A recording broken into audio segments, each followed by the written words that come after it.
All right, welcome to Brunch Boxing. This is our second edition where it's video. Now we see that Matt still being a little shy, but we know that we see that Ezra just No, no. Hey, you know what's so funny? it's just Even though vice that, versa. even though this is YouTube, I'm still running into the same problem as X.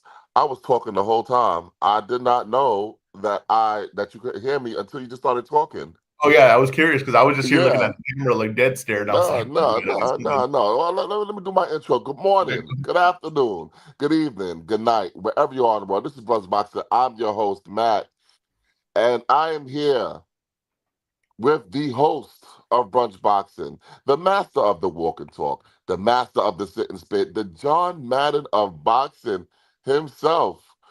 And apparently, according to a few Brunch Boxing viewers last week, the heartthrob of Brunch Boxing, Mr. EzRaw Boxing. What's going on, Ezra? Man, it feels good. Feels good to be. It feels good to get. I like the video. I think it puts more pressure on it. Like I feel like a nervous energy now when we get to the video. I had that with the audio, but I was losing it a little bit. I was getting too comfortable with it. Now this is like a new pressure that I need. I need in my life. I realized that I chase thrills in life, not dangerous ones. Like I'm not a guy that's going to jump off a mountain. I'm not going to start rock climbing. I don't even like getting in airplanes. I got to be honest with you. But I want little pressures, little thrills, and this is just a little enough thrill that I need in my life right now. Now, what I will say is, I don't know if you guys heard the music at the beginning, but that is not the usual Brunch Boxing theme. We kind of switched it up this week. We had a little West Coast theme going on in honor of our guy Nino. For those who don't know, one of boxing Twitter's best characters, best fans. My guy Reginald, aka Nino, passed away this past week. At the tender young age. Wait, can we say tender if it's a man? I don't know, but I think it's but he okay. passed away at the tender young age of 29 years old. Man, just honestly, really shocking. A shock to the system for all of us. So, today's episode of Brunch Boxing, we are dedicating to the life and memory of our guy Nino. What are your thoughts, Ezra? Nino was one of one. He was a true original. He was a guy that was 100% comfortable in his own skin. He was 100% comfortable just being his true self. And he was just a pure entertainer. It's the only way I can say it's just a natural entertainer. I think that if someone had, it was like one of those people that they got a camera on him and created a reality show, it would have blew up because this dude just everything he did was entertaining. A lot of times I see people say like, oh, he was even funny like without meaning it, but I think that kind of takes away a little bit something because Nino was inside a lot of these jokes. He was okay laughing at himself. He was okay making himself the butt of the joke. He was just a guy that just brought good energy. I really think it was impossible not to like Nino, even if he gave you a hard time, like we said, TJ and Hitman, and they kind of battle back and forth because they're similar ages. It was still always all love, and like I said, when Nino came into a space, he raised up the energy in it, and I think that the way I phrased it was my life got a lot less entertaining without with Nino being gone now, and that's I'm gonna miss him, and they're just devastated that we lost him so young. Yeah, absolutely, absolutely. Well said, man. But like I said, we're gonna dedicate this show to Nino's memory. So, Ezra, you better make it a good one. I can only I can't promise anything. You know what I mean? Like I want to over deliver, but this could be my worst show yet. There's always that line, but I do like you see added pressure, and I need that. This is what I need in life to feel alive at this point. No doubt, no doubt. All right, you start us off. I'm gonna let you read the rundown because I'm a little busy right now. So, I'm gonna let you lead today because we are playing the 154-pound dating game. But before we get to that, top news story of the week: Javante Tank Davis. Talk about it, Ezra. It's funny. I'm laughing about that just because you told me to get the rundown and then you read the first story. Domestic violence case against Javante Tank Davis has been dismissed. What is your final thoughts on this whole situation? You tell me. What are your final thoughts on this whole situation? I mean, these situations are always so tricky. We're not there. We're not there to experience what happened. This doesn't mean he's innocent. It doesn't mean that nothing happened. I think that a lot of people maybe they're Tank fans or something like that, we're going to try to use this and say, see, it's this and this and this. Hey, we weren't there. We don't know the situation. I think that sometimes it's best just to really honestly just not even comment on the situation as far as like take a hard stance on it. I just think that look at they got past the situation. He's going to move on with his career, all this stuff. But usually where there's smoke, there's fire, and it seems that Tank runs into this a lot, or the situation a lot. Like I said, I don't know this being's innocent. I just think that whether it is, it sounds like it's not a good situation what's happening there. What do you think? Well, obviously, it's never a good situation when it's domestic violence. In cases like these, especially when there's not a conviction, but we may believe that there are some issues or have been some issues in the past. You just hope for healing in the situation for everyone involved, and you hope that everyone gets the help that they need. Because from perpetrator to victim to the family, when family involved, especially when there's children, you know, domestic violence affects everyone involved. So you just hope for healing, you hope for counseling, and you hope that everyone gets the help that they need in this situation. Yeah, 100%, 100%. That's what I'm saying. Like those tough situations are just so tough. Let's get on to our next news and notes. Fundora, Yeah. Sebastian Fundora versus Keith Thurman. We don't have no music. We don't have no music. I wish we had music for this, man. We are playing the 154-pound dating game. Da, Uh, da, da, da, da. were you around for the original dating game? What do you mean around? Like, were you alive? Were you breathing? I'm pretty sure the original dating game came out in the 70s. So no. All right. Despite you for some reason thinking I'm a 60-year-old man, I'm I actually thought not. I thought you were 70 when I first Yeah, heard your voice. I yeah. thought you were 70 years old. I said, man, we got to go easy on this guy. Okay. Yeah, but let's get to it. I'll read it right now. I gotta be honest. I'm not feeling the energy. I'll read the rundown because I'm more excited about this than you are, man. No, you know what it was? I didn't realize because you didn't put like, okay, now on to the dating game in the rundown. You just had his name. Yeah, That's why I was but like, when Beyonce falls at a concert, she just acts like it's part of the show. You well, know. I was gonna do that. You're the one that's pointing out that I found. But let's get to it. The 154-pound dating game. We're gonna start with who I think is the guy, the belle of the ball, Sebastian Fundora. Okay, so Sebastian Fundora versus Keith Thurman is reportedly being finalized for October. First of all, how are we feeling about this development? It's not the fight that I would have picked for Fundora. But one of the things that I'm okay with is when you're an older guy that's kind of been out of it for a little bit. When you come back, you fight a legit top guy to prove that we actually prove something. Like we proved that if you're really gonna prove that you're back, you're gonna prove that you're back, right? It's not like a nonsense fight or anything like that. So for Keith Thurman, I get that. I'm okay with that. I think that's pretty good. For Fundora, I wish they would go a different direction for his next opponent, but it, I think that it's going to draw good attention for him. So I see the positives in it. Yeah, I do see the positives. Um, Not only that, I think it's a huge fight, to be honest, at He least for thinks it's a huge fight. Fedora. Yeah. Okay. Listen, Keith Thurman is box office, and I think maybe some of you guys forgot, but I haven't forgotten. I think that this would do a lot for Fondora's reputation if he could beat a Keith Thurman. But and we'll talk about it now. I don't think that fight goes the way you guys think that fight's gonna go. So you tell me, Ezra, if we got this matchup between Keith Thurman and Sebastian Fedora, who wins it? Oh, it's going to be Fundora, man. Like I said, Keith Thurman is past it. He's also he never established himself at 154 ever. I don't think that he could take the shots. I think that also Fundora's kind of coming into his own. I think he's improved. I think he's kind of figured out his distance game. I just can't see that Keith Thurman wins this fight. Could Keith Thurman land some shots in this fight? Like Fundora's there to get hit. Like he's always gonna be in risk, especially when he stays aggressive in the fight. But I don't think it's gonna be enough. I think Fundora's gonna break him down, and by the fourth or fifth round, it's gonna be I think one way. Interesting. I'm not too sure about that. But ultimately, do you think this fight gets made? Yeah, I don't see why not. I don't see why not. I think that they wanted to make a fight with Keith Thurman. He was supposed to fight Zoo. Then maybe he's supposed to fight Zoo again. I think that Keith Thurman wants to be in the ring. I think Fedora's on a good roll right now, so I don't see why they couldn't just get to this fight. You know, it's kind of funny that guys like you considered Keith Thurman retired, and guys like me just said, "Hey, the dude was injured," and now it looks like we're gonna get two Keith Thurman fights in 1 year. I mean, I'll be honest with you. If Keith Thurman beats Sebastian Fedora, he is automatically the fighter of the year for me. Oh God, Fighter come of on! the year. What are we doing? Listen, just off the strength of fighting twice in 1 year, he's the fighter of the year. And one of them was what's his name? Was Australian he fought? Brock. Brock Jarvis. Yeah, Brock Jarvis. Like, come on, what are we doing here? What are we Uh, doing?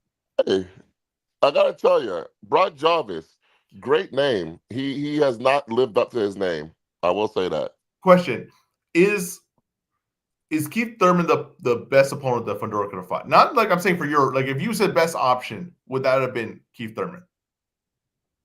Oh, so I'm gonna say it depends because for me, I think he's the best option. But for guys like you and I guess boxing fans, you guys don't believe in Keith Thurman the way I do.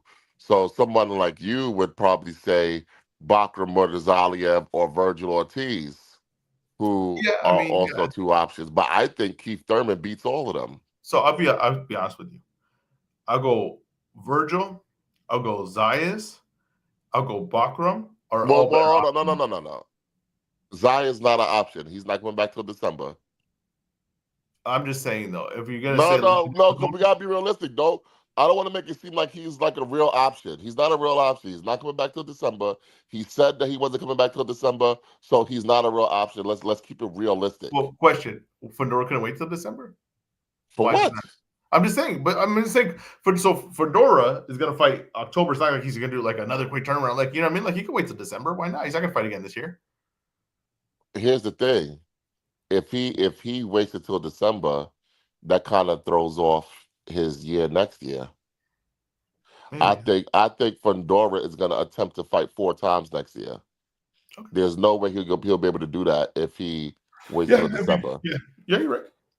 Yeah, listen, and since when do we want guys to sit? I thought you wanted guys in the ring.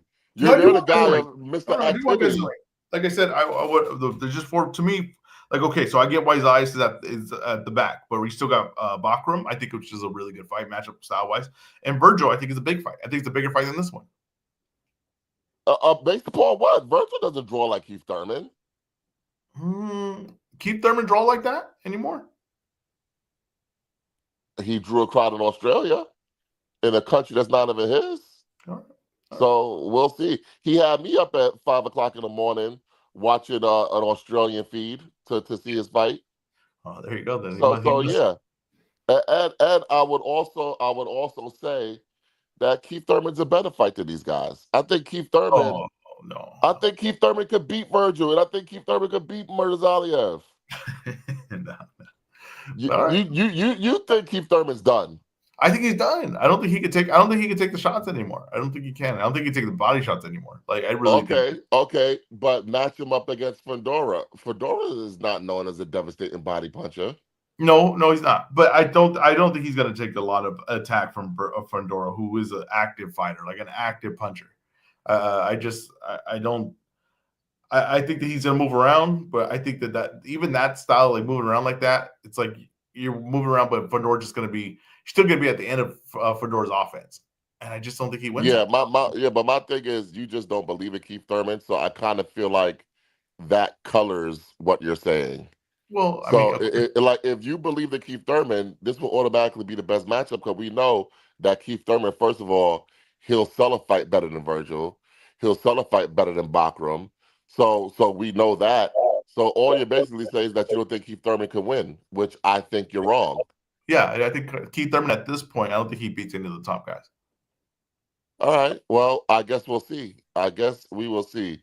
Let's talk about another of one of the guys at 154 who's also a part of this dating game at 154, Virgil Ortiz. So Virgil Ortiz versus Erickson Lubin is reportedly in the works for October.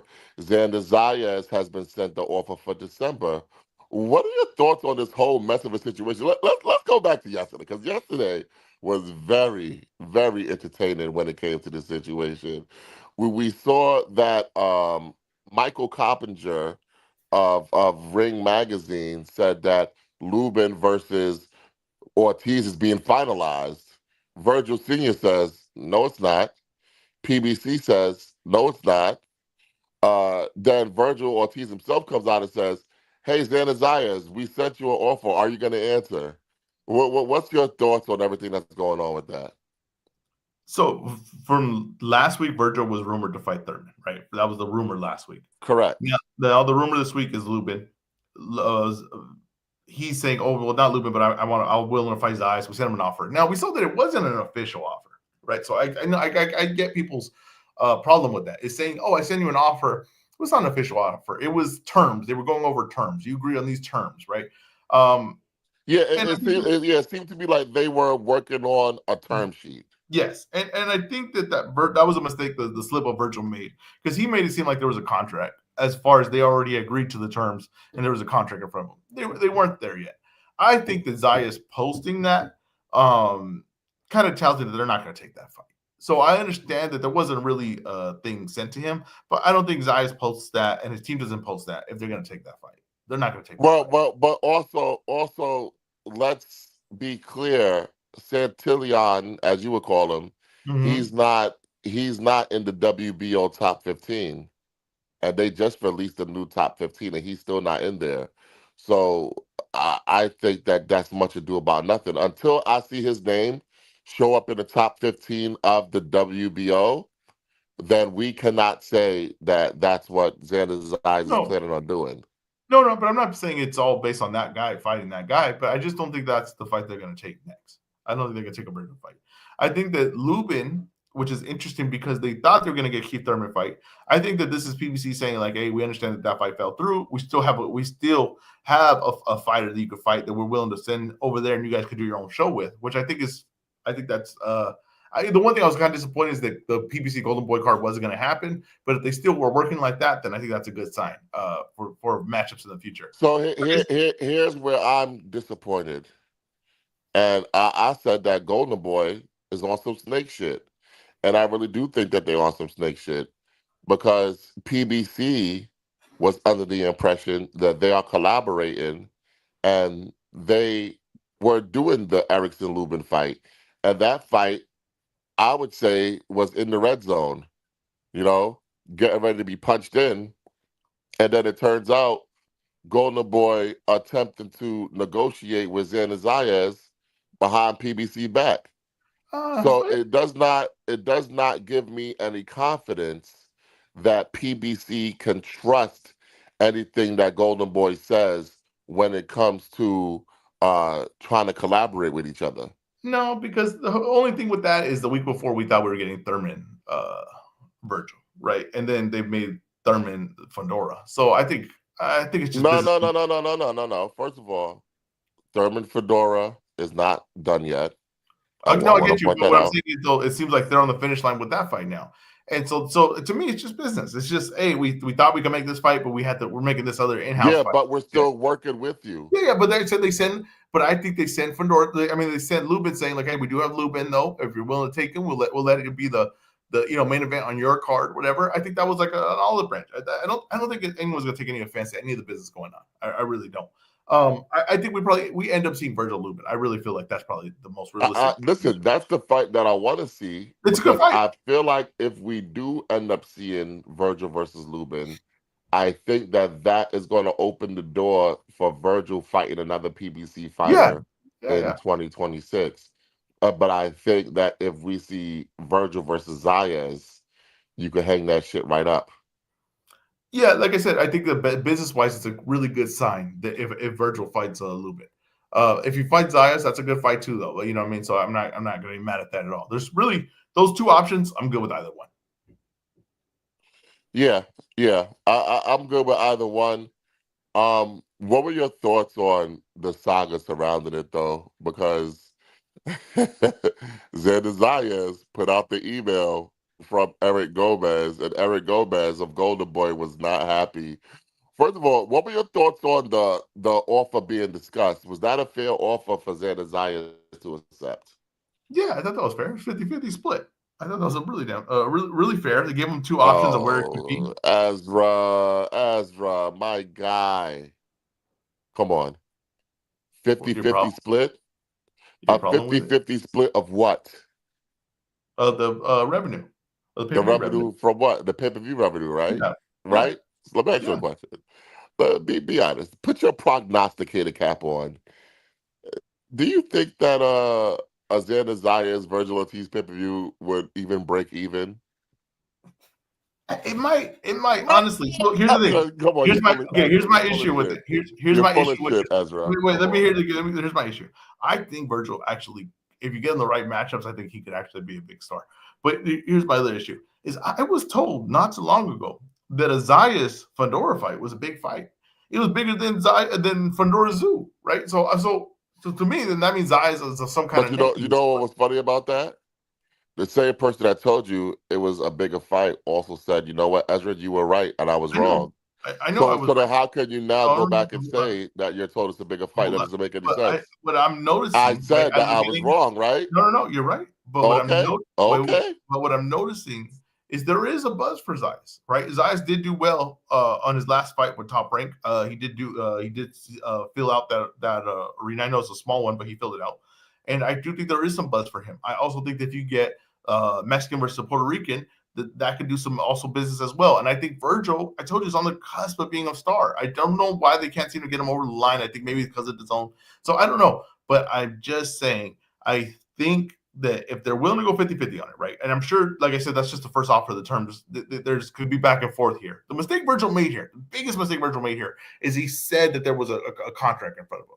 There wasn't. They were just defining the terms. That's very far from a finish line. That's very far. Well, that's not the only biggest mistake he made. The biggest mistake he made was he lied to the public and said that they did not receive an answer in 3 days, when it's clear from the email that Zayas posted from Eric Gomez. There was a response. Eric Gomez not only said there was a response, he said thank you for your prompt response, Yes. and also the email that Eric Gomez was sent yesterday.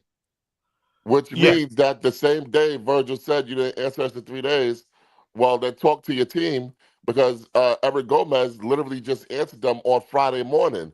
So you're telling us that Friday at 11:58 a.m., you're giving Xander Zayas a 5 p.m. deadline to hammer out a deal?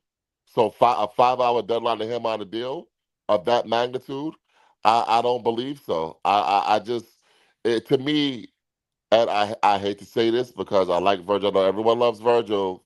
Great kid. We all love Virgil. He interacts with us on Twitter. We love Virgil.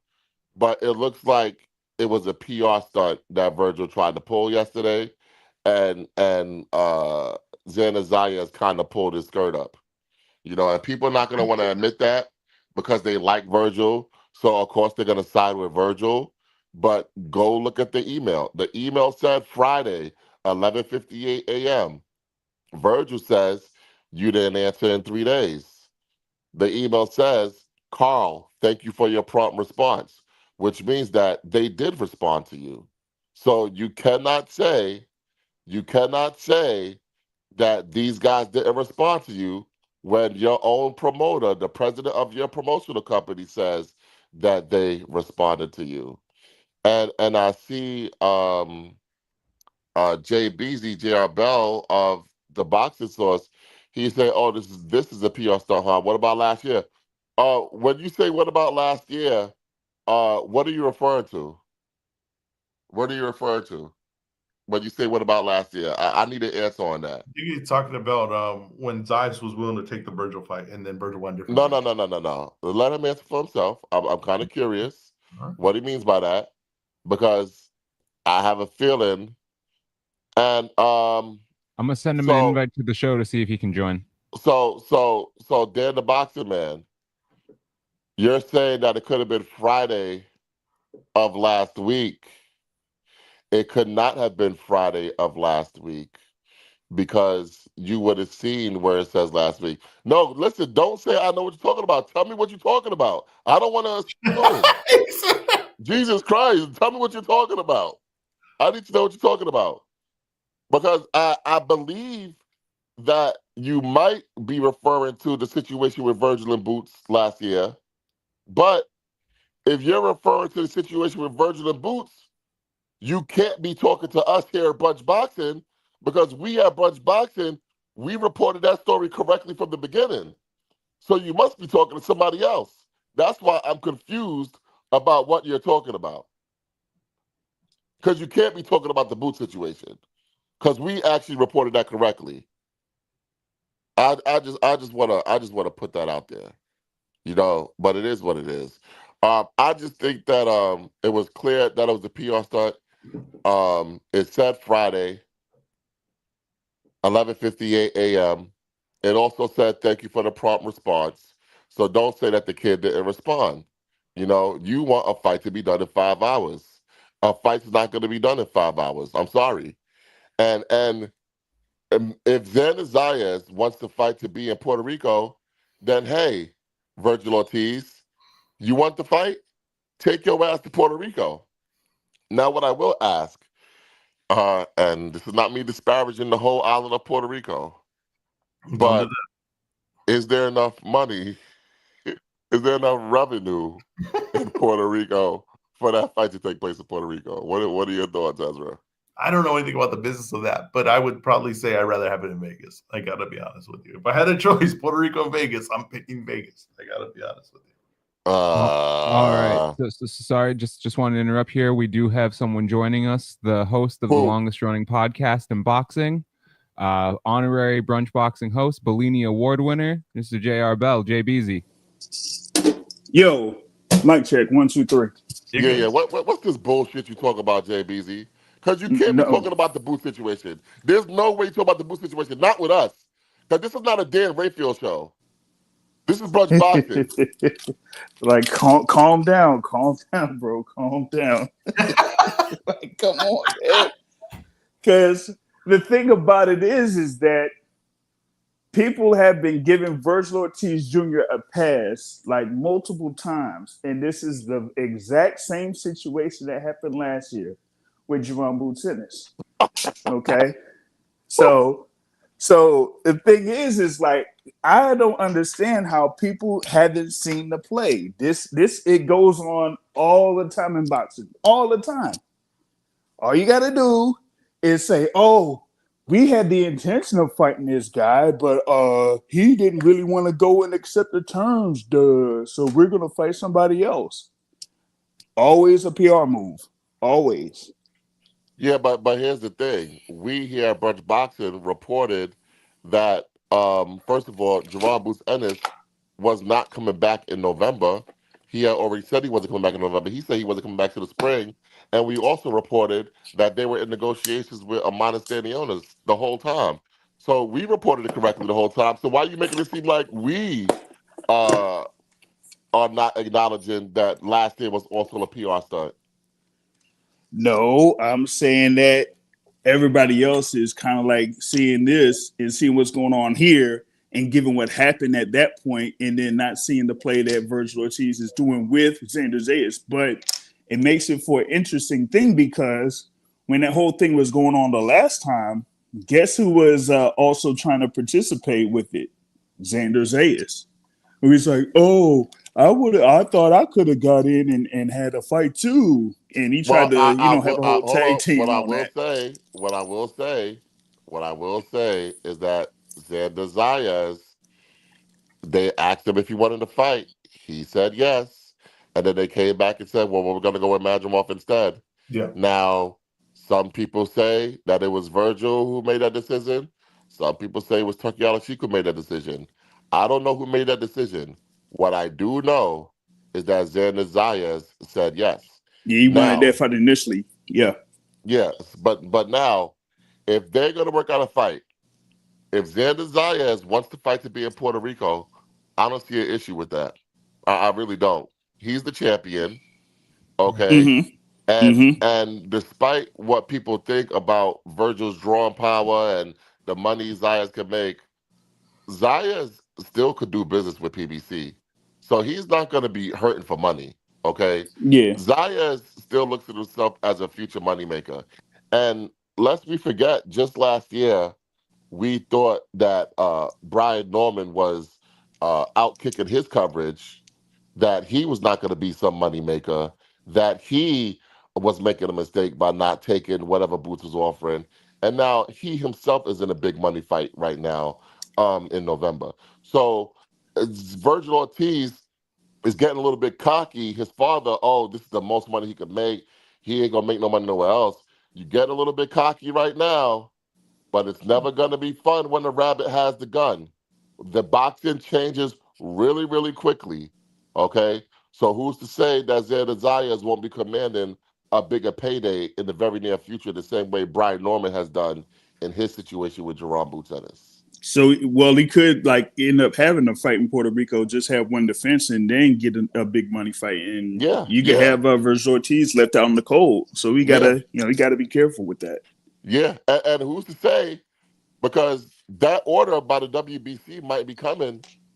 That Bohachuk Virgil Ortiz rematch. Who's to say that Ortiz wins that?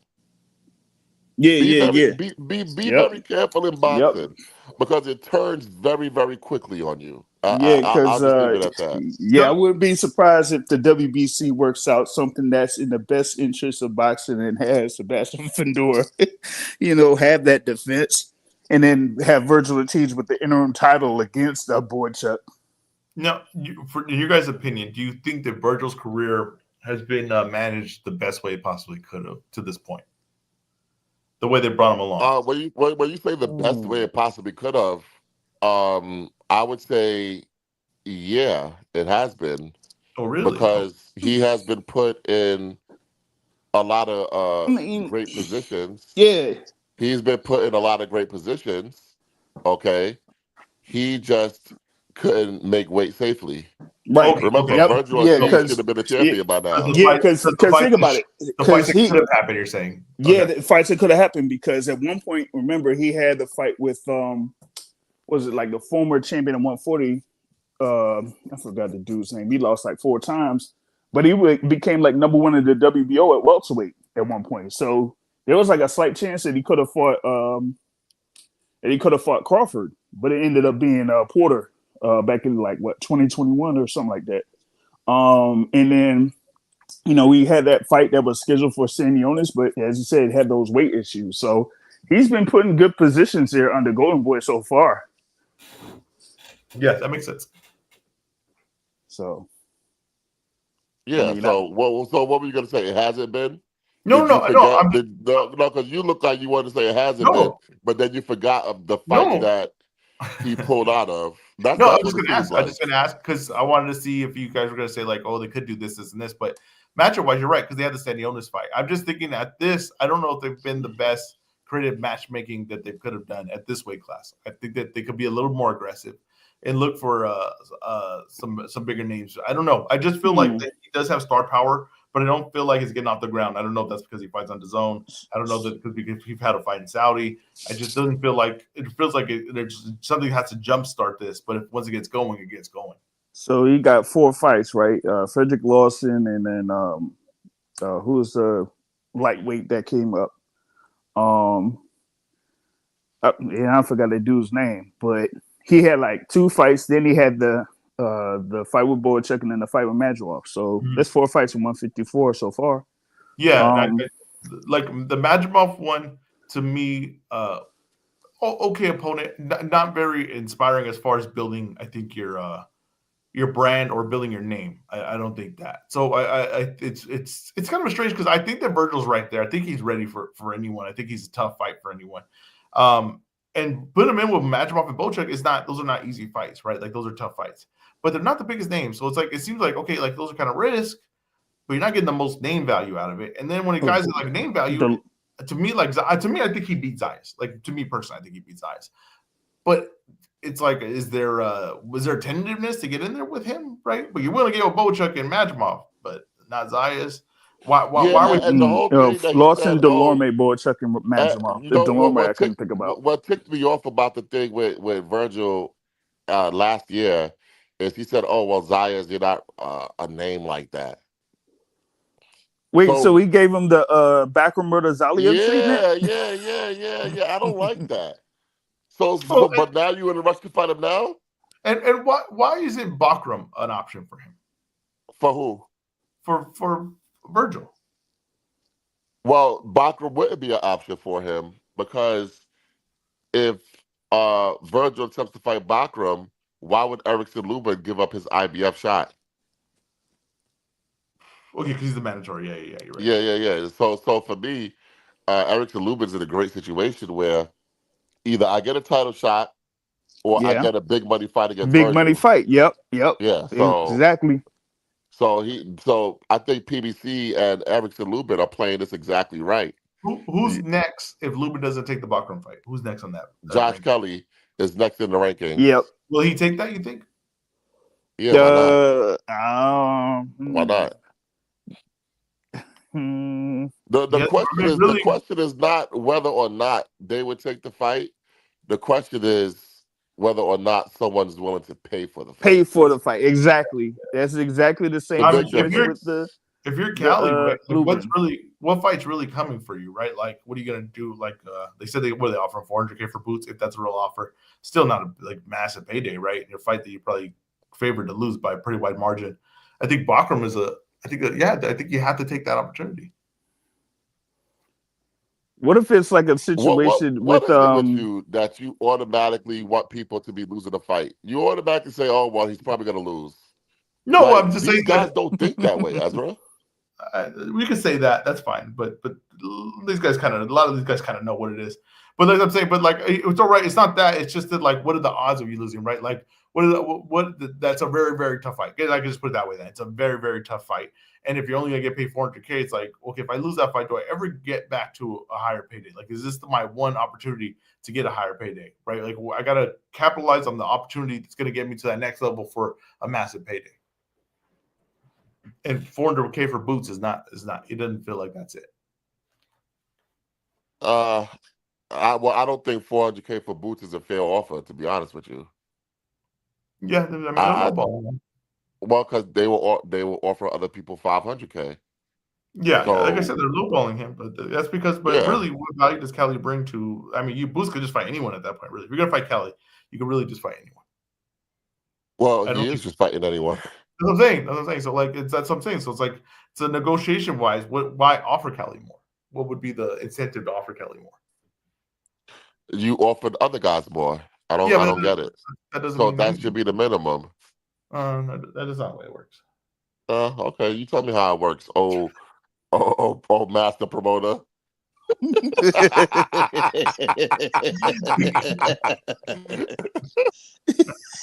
No, because it's like there's no minimum. They say, "Hey, we offer this guy this. We think it's realistic to get this guy thing." And then for this guy, they say, "We're gonna offer you 400K." And it's like, okay, no, I want more.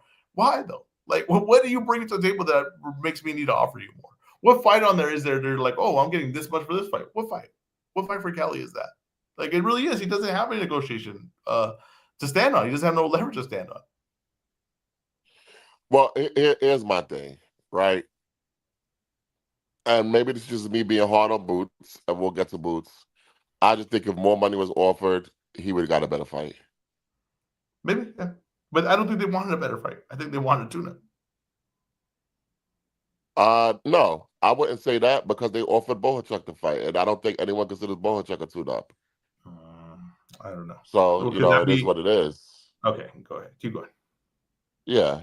Let's not. Let's be fair. I like to be fair. They want a tune-up. I'm sorry, they want a tune-up. Now, whatever they offer, Bohachuk, whatever, they offered a lot of guys. I'm sure a lot of things. They wanted a tune-up. They wanted a tune-up. Okay. They're not looking for a serious foe. They're not looking for something risky in this fight. They're not. Well, they succeeded.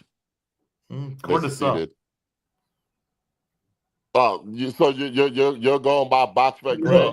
No, I've never seen the guy. I can't comment on it. I've never seen him fight. Boxer Gray says it's a little tougher than people think. Yeah. Who listen? Who gives a fuck what Hey, wait, Boxer wait. Great thinks at a time like this? Okay. God damn, man. How you gonna hate on Boxer Great, bro? Hey, I'm just saying, man. I'm just saying. All right, let's move to the next part of the 154-pound dating game. Errol Spence Jr. and Jamel Charlo. Errol Spence Jr. and Jamel Charlo were featured in the PBC graphic at 154. Now, this may be me putting on my conspiracy hat, my tinfoil hat, but does this mean that Errol Spence Jr. and Jamel Charlo are coming back in 2025? Like I said, Earl Spence is retired until I see him actually enter a ring. So I'm going to say, I'm not sure. I'm going to say I don't think so. But Jermell Charlo will be back this year. Jermell Charlo is coming back. I think he's going to come back in a serious fight. And I think that people are forgetting what Jermell Charlo is at 154. I think that people keep thinking of this Canelo thing. And I've never seen really stock get sold as much as Jermell Charlo's stock got sold after that Canelo fight. But at 154, Jermell Charlo can beat anyone. He's a serious challenge. Like I said, I think that he comes back, and I think he's a real threat to being the top guy. Hey, Huey. Are you there, Huey? Yeah, what's up? Hit my damn music.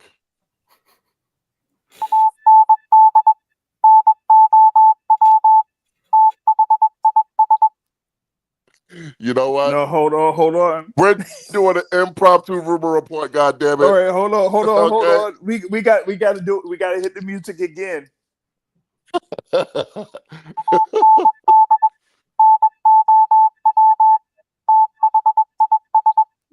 Now, oh man, I wish Matt was on camera so we could actually see him do the Harlem Shake. The rumor report is becoming like when Stone Cold's glass breaks. It's just unexpected now at this point. There's no like, hey, this is when it's going to happen. It just pops out now. All right, go ahead. Now, here's the thing, right? And this could be just me reading the tea leaves, but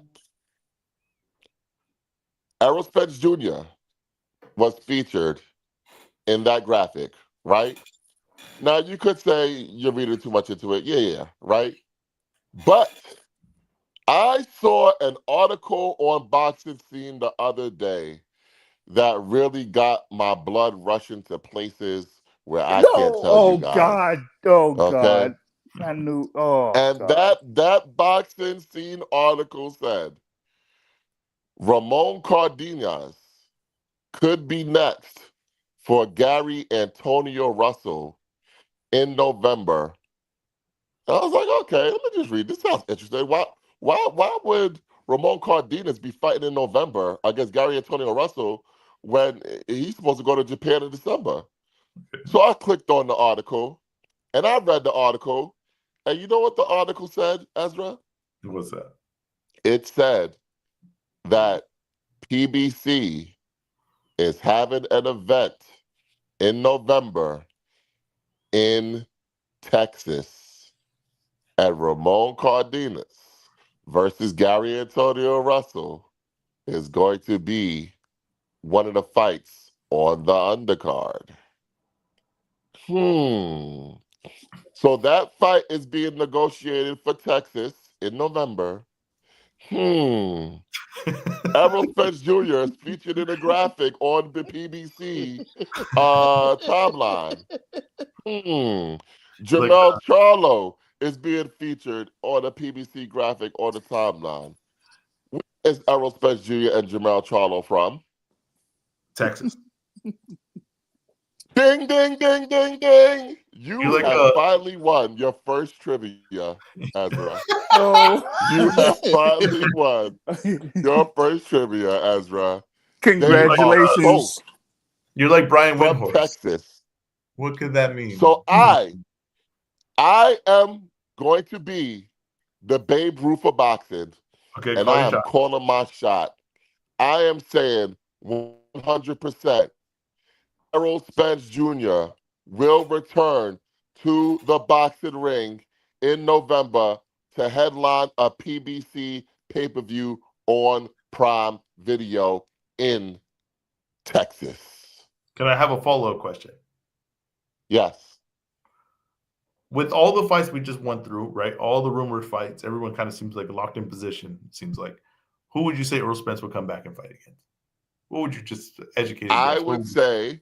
What fight would you want to see? Actually, that's remaining. Well, what I would want to see would be Jermell Charlo, but I don't think Jermell Charlo would take that fight right off the bat. Now, notice I said I don't think Jermell Charlo would. I think Errol Spence would, because if there's one thing we know about Errol Spence, ain't no tune-ups, bitch. So he will take that fight right away. I don't think Jermell Charlo will. But if it's not going to be Jermell Charlo, maybe they could do Jesus Ramos, maybe something like that, something to that effect. Man, Jesus Ramos and Earl Spence is a good fight, man. That's possible. That's a banger. That's possible. Yeah, I could see that. Hey, I gotta drop off, but request of the producer, could you clip that "Ain't no tune-ups, bitch," so we could just have that as a drop. Yeah. All right, y'all. Hit the like button, y'all. Subscribe. All right, and I'll catch y'all later, man, y'all. Now, what do you think about that? Am I reading too much into this, Ezra? No, I don't think so. I think you're putting everything together perfectly. I think that you see things that what most people can't. That's why you have this show, right? That's why you're the greatest host in boxing media. You see the things that people refuse to see. You're like, remember when, I don't know if you ever seen the Steven Seagal cop show, where it was like, they did like Steven Seagal vision, and he was just like noticing every crime as they drive down the street at 70 miles per hour. That's what I picture you when boxing news hits. You just see all the things, and you put it all together. It's like a beautiful mind, right? Without the schizophrenia.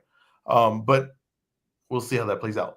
But I do like Jesus Ramos. Like, I think if you're going to do a pay-per-view fight, and you're going to do a pay-per-view fight with Earl Spence, I think Jesus Ramos makes a lot of sense. And that's really, if all the guys are eliminated, really, you see all these guys that are all taken up, and they all have the fights. Jesus Ramos is right there. Jesus Ramos is right there. But Ezra, I'm not done. Whoa. I'm not done. All right. I am here to say that I believe that Jermell Charlo will return on the November card as the co-feature to Errol Spence Jr. for this PBC pay-per-view on Prime card. What do you think about that? That's great. That's great. Now, I will say this. I do expect that to be a little bit more of a tune-up. But I think that's a fantastic. That'd be great news. That'd be a great card. That'd be a great card. And I like Ramon Cardenas versus Russell. I think that's actually, I think we kind of talked over that fight. That's a very good fight too. I like that card. Ezra, I'm not done. Keep it rolling. I'm not done. Keep it rolling. While you're doing this, I just have a call to take. Okay, I'm going to put myself on mute. You finish this up. Well, no, I need your reaction. Okay. Take the call. Take the call, Robert. Actually, take the call live. I wonder who it is calling you during your show. No. I mean, you've been doing this show for 2 years straight. 2 years straight. Ezra's been doing this show, right? Same bat time. Well, different bat channel, but same bat time. And every time someone decides to call Ezra. So I'm just going to give it to you, the fans. I'm giving you guys. I'm giving y'all. See, I'm back. I didn't give y'all. No, fuck you. I didn't give you guys. I didn't give you guys just a tip. I'm giving you guys the full, however many inches we carry in here. All right. I think that this doubleheader will be done to set up Errol Spence Jr. versus Jermell Charlo against each other. That's a good fight. That's a good fight, man. That's a real good fight. The thing is, okay, just question. If it is Earl Spence versus Jesus Ramos, do you favor Earl Spence in that fight right now? Let me tell you something. I said it yesterday, and I guess people think I'm trolling. Okay. I favor Errol Spence Jr. against every fighter at 154 pounds. Yeah, I think you're trolling a little bit. I think that you think that Errol Spence is done. And that's just not the case. Real quick, continue. Another phone call. 1 second. No. So let me get this straight. Someone just called you. You said, "Hey guys, I'm recording the show right now," and then they said, "You know what? Fuck your show. I'm gonna call you back again." Yeah, like I said, it's work. That's the thing. I would never take a personal call. There was not. There's really not a Oh, person wait, Ezra, between the show that I would take. Ezra. Aren't you open Monday through Friday? We happen to be open Saturday today. We happen to be open Saturday. It's not standard business, but we happen to be open. Was Saturday. that your wife or your father really calling you? I want to know. Well, I work with my father, so it was my father, but it was. I knew it. I knew it. It I was a business fucking matter. knew It was it. a I business knew it. matter. It was nothing personal. As soon as he said anything that I thought took as personal or of my personal life, I said, "I gotta go." Your dad does not respect brunch boxing. This is not the first time he has called in the middle of a show. You know what's funny is he knows I do this, but he always forgets. He's like, "Oh, that's right, you're doing the show." But like, how long have we been doing the show? Because this happens about every other week. 2 years. Yeah, so 2 years. It's been happening every other week. 2 years. The funny part is the brunch boxing anniversary is coming up next week. 2 years we've been doing the show. Really? The anniversary? Yeah. Yeah. The 2 second years. anniversary. I forgot about this year. 2 years. Well, this one won't cost you a divorce. This one we're sticking together. Yeah.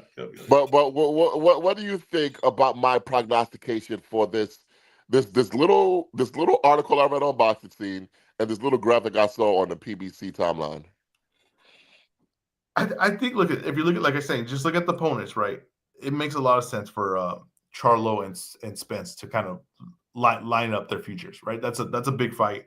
That's a fight that you could build. That's a pay-per-view fight. That's a fight that'll do money. So I think that makes a lot of sense. Building them up in Texas as well, with them both on the card, makes perfect sense. I think with Spence, that's the kind of fight that makes sense for him at his point of his career. As far as you're not going to fight, it makes no sense really fighting one of the young guys coming up. It really makes no sense. Establish yourself against the guy that was the top of the division for a long time. It'll fight the people I talked about for a long time. So I think that it checks all the boxes. It makes a lot of sense. And then if whoever wins that, you challenge Fundora, you challenge Virgil, and everything like that. You got another big fight lined up. It really just could, for the winner. It's just going to continue. The domino effect of big paydays are going to be there. Yeah. All right, I'm gonna need you to get back to the rundown. Yeah, right. Because there's another guy that we haven't spoken about, the IBF champion, Bakram Murtazaliev. We discussed this earlier, but he might lose Erickson Lubin as his next opponent. First of all, what the fuck is going on with Bakram? Is he really a boogeyman at 154? Or is he a bad businessman? He could be both. I think he could be both. I think that as far as, like, I don't know, boogeyman. He's not a boogeyman. But the thing is, just that there's not him knocking out Zoo didn't gain him some value, some massive value where it's like, oh yeah, there's a lot of money to fight him.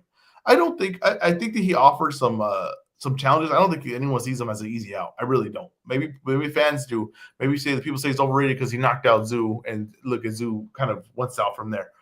I think he is kind of a tough matchup. So it's not a guy that people I think would be quick to get into, and especially for not a big payday. Also, I think he's made a mistake thinking that he was going to get some big payday and turned down fights that he probably could have more mateable, like you said, with Conwell. He should have been easier to work with. He should have been in the ring right away. He's the kind of guy that's going to need to let his work do the talking for him. He's going to need to let it add up. He's not a guy that comes in there, gets one big payday. He's a guy that kind of has to work his 40 hours.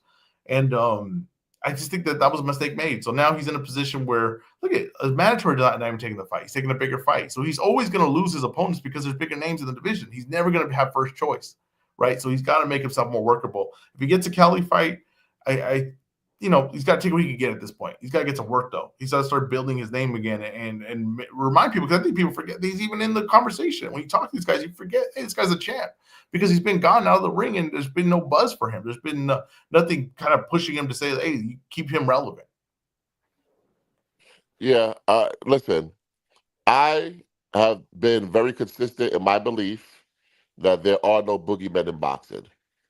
And Bakram Murtazaliev is no exception. He's no boogeyman.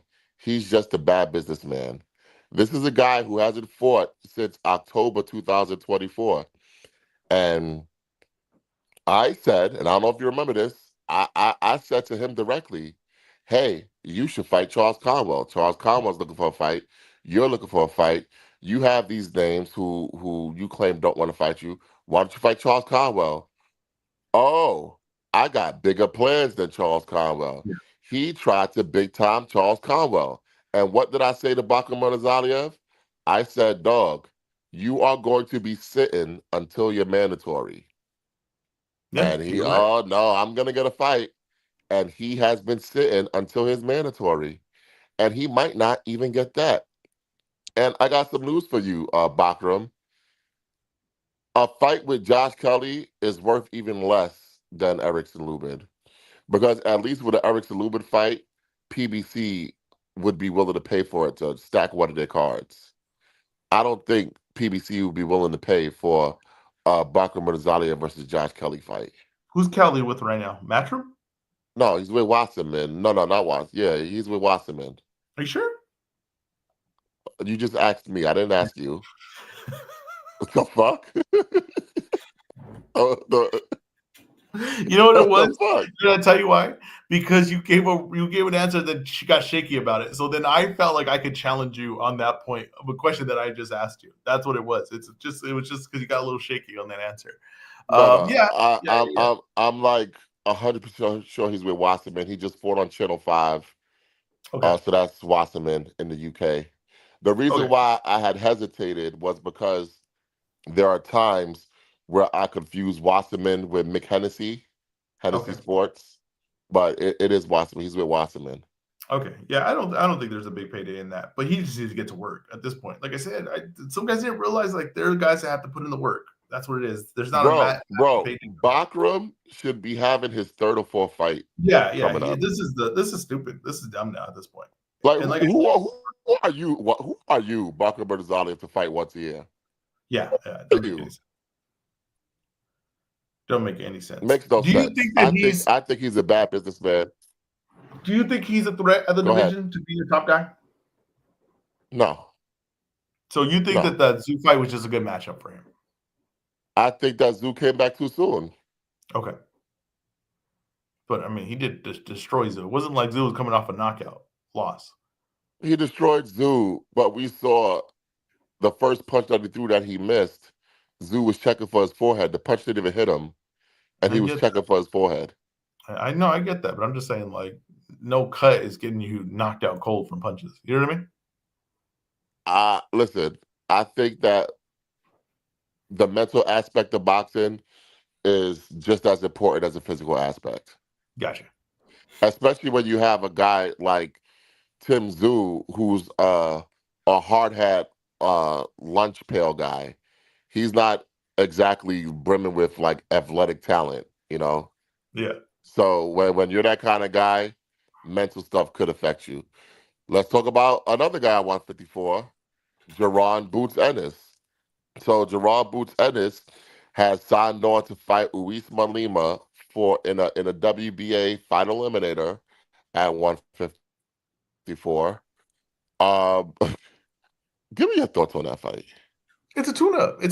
And we were just talking about this, and you said, oh, well, they after this fight. I think like a lot of Eddie Hearn does this a lot, is he'll give you 4 names, right? And 2 of them you'll be like, damn, I actually would like to see those fight. It's the one name where you're like, I really wouldn't care to see that one. That's the one they're going to make. You get what I'm saying? So, like, that's what they did here. They had talk guys like Madrimov, talk guys like Boachuk, but they were really going to go with the fight that was the least riskiest in their eyes, right? Like, they're just not going to take that fight, take that challenge. They want Boots to dip his toe in the water at 154. Now, I will say this, though. I see a lot of criticism for Boots, and people say, oh, I give up on Boots' career and everything like that. I really don't get that. I don't get that because I'm critical of tune-ups. I don't like them. I'm critical of stay busy fights. I don't like them. But this is pretty standard for everyone across the board. Like, I think that most guys are doing stuff like this. I mean, hell, Crawford takes tune-ups. Everyone takes tune-ups. Everyone takes tune-ups, right? And everyone takes stay busy fights and all these things. But people are so critical on Boots when he's coming off his best victory against Danny Onis. Like, he's coming off his best opponent and his best victory and his best performance. So you can't, to me, he's going to a new weight class. It's okay. The standard practice, people are going to do a tune-up. They're going to get adjusted to the weight class. And then the next fight, I think we could be more critical. It's okay to say I don't like a tune-up, but it's no different than what everyone else does. It's no different than what everyone else does. So I think that people say, I give up on this guy's career. It's just ridiculous. I just think that people just want to be criticize stuff just to criticize it. But I think that, fine, get your tune-up, get out of the way, and give me a real fight next. Okay. All right. Speaking of real fights next, Lamont Roach Jr. Lamont Roach Jr. says that he doesn't believe that Gervonta Tank Davis will fight him next, and he is now turning his attention to Shakur Stevenson. How does this situation play out? They're not going to fight. They're not going to fight. And I'm telling you right now, this will weigh on Tank's career, the rest of his career. There's a lot of things. Lamont Roach? Yes. Oh, yes. Yes, Lamont Roach. And it's because you said it like that it's Lamont Roach. Because you said it like that, like that's ridiculous. That's why it's Lamont Roach. Because to me, he should have lost to Lamont Roach if the ref calls it correctly. Now, he's not going and getting a rematch to get it back to prove that he's the better guy, that night was an off night, or that he's the superior guy and he's still the top guy at 135. He's not getting that. Yeah. I think that's a huge blow in his career. And I think that adds to other blows in his career. But I think this is a huge blow in his career. And I don't think in this fight, and I think you're going to get a nonsense fight next from him. Whether it's Jake Paul or Manny Pacquiao, you're going to get a nonsense fight from him next. And to me, Lamont Roach really, kind of got screwed in this whole situation because of the ref making a mistake because he was afraid to rule against Tank, afraid to make a call there. Now Lamont Roach's whole career and paydays, or he's going to take a massive blow for it. Okay, so I hope he. What are you talking about? He's going to take a massive uptick in paydays. He wouldn't have got this money if not for the Tank fight. Because he's not getting the rematch. He's not getting the payday for the rematch. Yeah, but he's not getting to Shakur. Yeah, but he's not going to get the same payday. Hold on. Don't be frenetic. No, but let me tell you why. Okay. All right. The ref robbed him of a W. What's his payday after a W, Matt? Bro, if he gets a W, what's his payday after a W? Stop. See, that's where you're wrong. The ref did not rob him of a W. Yes, he did. He definitely did. He didn't. How did he?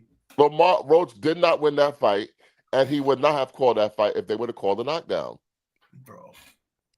In order for you to say that, you would have to say that the fight would have went exactly the way it went after the missed knockdown. What would have changed? I don't understand. So what would have changed? Because it's not like Tank didn't get aggressive, and he tried to get aggressive, even in later rounds, and he was getting countered. Like, I don't get what would have changed. Bro, he would have kept getting aggressive, and I think that he would have won more rounds, and he would have beat him. No. He would have beat him. He knew he was in a tough, close fight. He was telling Roach, they ain't going to give you the scores, but he knew it was close. Okay. Bro, Roach got screwed in this whole situation. He did. But here's the thing. In boxing, hold on. This entire situation has made Lamont Roach the biggest star he's ever been. He should have been bigger because he should have had a W. And then we should have had the rematch. Now, the thing, though, in boxing, the thing about boxing is that you have to be consistent. If you really are a top fighter, you got to prove it over and over again. It's not just one performance. So if Roach is a top fighter, he'll fight Shakur. And if he really is the guy that, he thinks he's the best guy and one of the best fighters in the world, he'll give Shakur a tough fight. If not, and he gets lit up and is 8-4 or 10-2, then it is what it is, right? Then we know a level, and that was just a really good night for him. Wait, is 8-4 lit up? No. I'm just saying, like, he loses clearly. That's all I'm saying. He loses clearly, and then people are gonna say, okay, so that was just a bad night for Tank, and just a really good night for Roach. He's gonna have to prove it at that level. So that for sure would prove that he's at high level. I think he'll get those opportunities. I think he'll get a Roach. I think he'll get a Shakur fight. I think he'll get some names in there to prove that he's that level. But I do think he got screwed this whole situation not getting the Tank rematch. Honestly, I think that Tank is dismissive of Lamont Roach. Doesn't respect him. Like, I think Tank thinks that he won the fight, and the only reason why they called it a draw was because he had a bad night. Well, that's stupid. Well, that's dumb. That's dumb with Tank. And I think I won the fight, so I don't have to fight him again. Well, you got to draw. And a lot of people feel like you should have lost. So I don't care what you think. You should go and prove that, right? Like Floyd Mayweather would go and prove that, right? Floyd would go say, nah, I'm the better guy. right? I'm the better guy in that fight. A lot of the greats will go back and prove that. So you just walk away from it? I don't get that. And Matt, just educated guess, who does Tank fight next then if it's not Lamont Roach? I think if it's not Lamont Roach, I think it's Manny Pacquiao in December.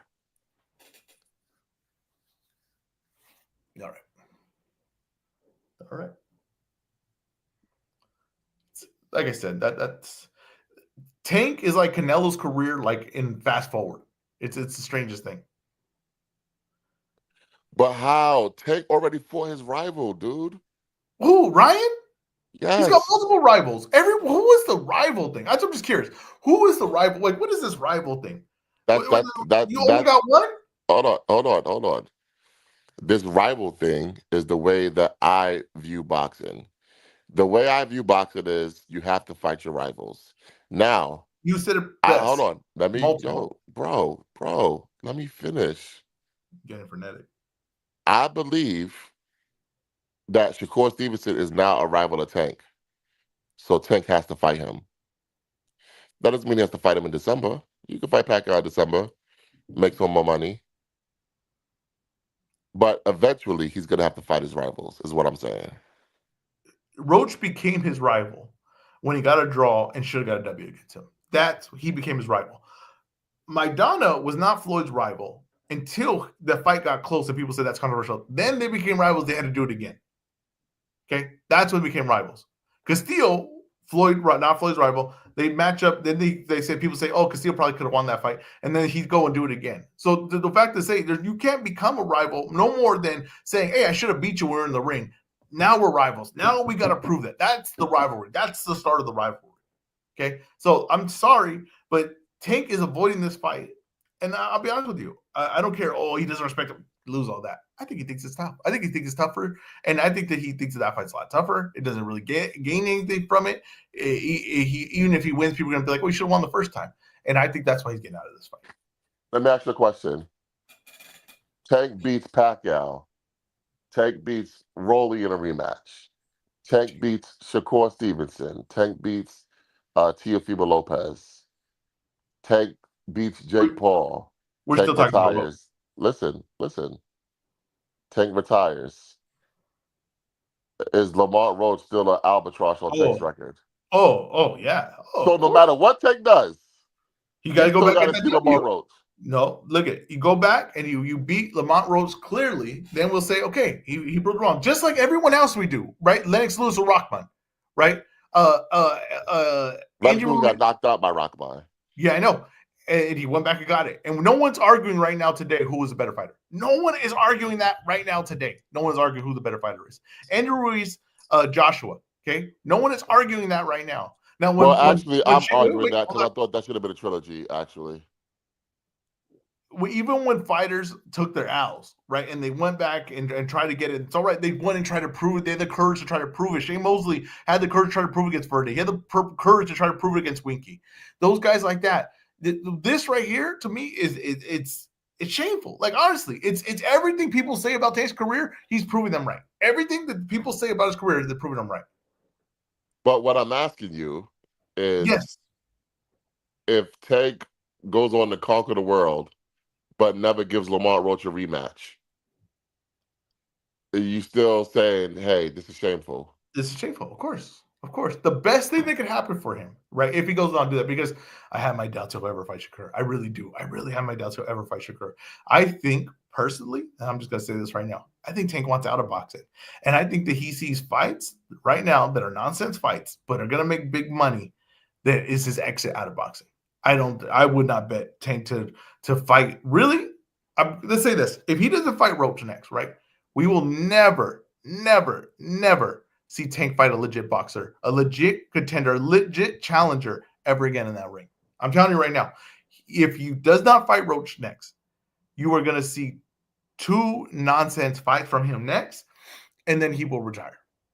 He does not want to be in that ring. He is eyeing a payday. He's eyeing an exit. Hold on. So you think Manny Pacquiao's a nonsense fight? I'm sorry? You think Manny Pacquiao is a nonsense fight? Of course. I think that's the circus. I think that is. I think that is a nonsense fight. Oh There's my no value. God. Oh yeah. Oh, I 100% believe that.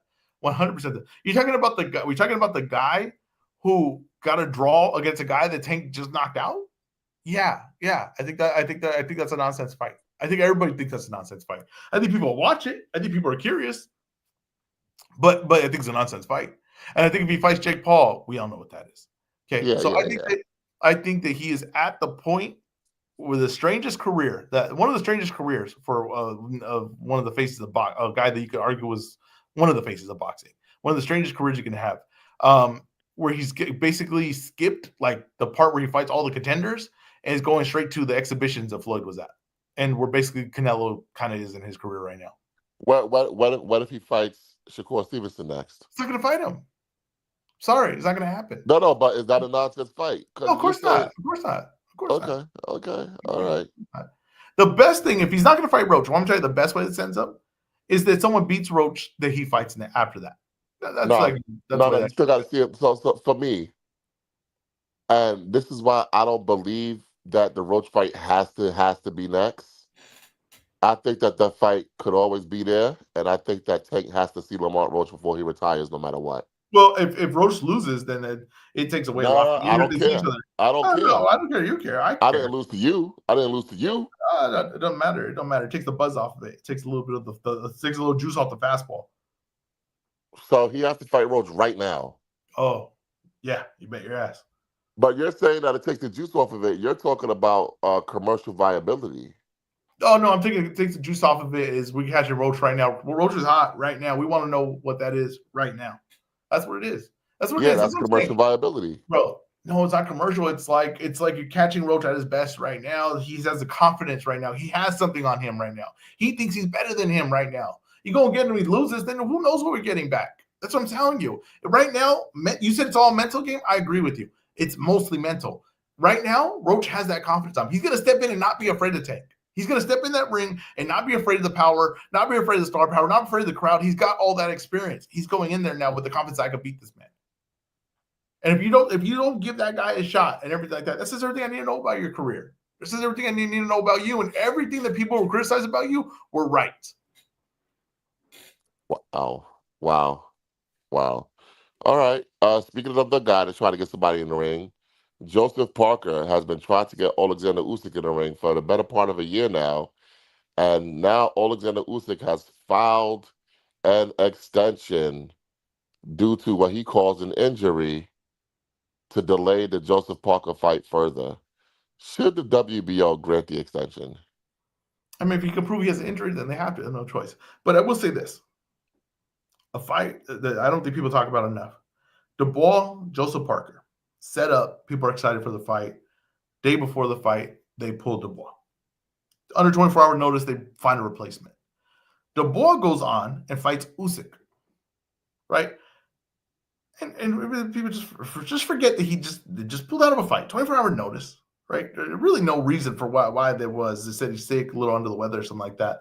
Goes and he gets the Usyk fight. When Joseph Parker goes in, fights a guy, Bakoli, on 24 hours notice, knocks him out cold.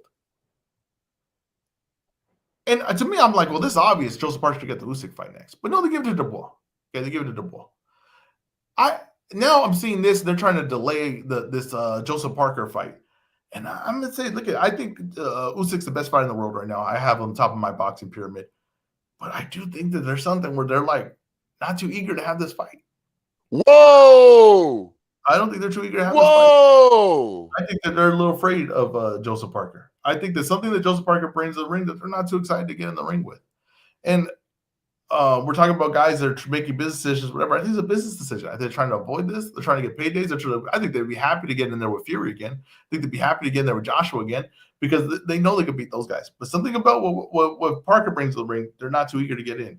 And there's a situation is going to happen, right, where we might have to look at Usyk sideways because you got guys like Caballero, you got guys like Parker, and I got a guy that's fighting today in Moses Itama that are going to be challenging for top guys. And I wouldn't be surprised if Usyk starts to turn into a businessman. Wow. You know, Dark Knight feeling. He lived long enough to see himself become a villain. Alexander Usyk, the Road Warrior, EzRaw is officially put him on fraud watch. I'm just saying. Sometimes people turn to businessmen. Now, let me ask you a question. Why is Turkey Al-Sheikh playing party to this? Joseph Parker has done everything they've asked of him. Because that's what I'm saying. That's what I'm saying, though. It's like everyone's in on it. That's the part about it. Everyone's in on it. For Parker. Yes, I'm saying exactly. And Parker's done his job, and he's good on it. He's been on a run. He turned his whole career around. And this is the fight that's like this is the part where people say critical of Usyk, right? When they say like, oh, is he a top 10 heavyweight? And they say, well, he doesn't have enough work in the heavyweight division. Well, Parker's a perfect guy to add for that. So you can't even tell me it's not a legacy thing because he is a perfect guy. It's a different style. He's a different name. He adds depth to your resume. So to me, Parker's a perfect guy. He's the next logical guy.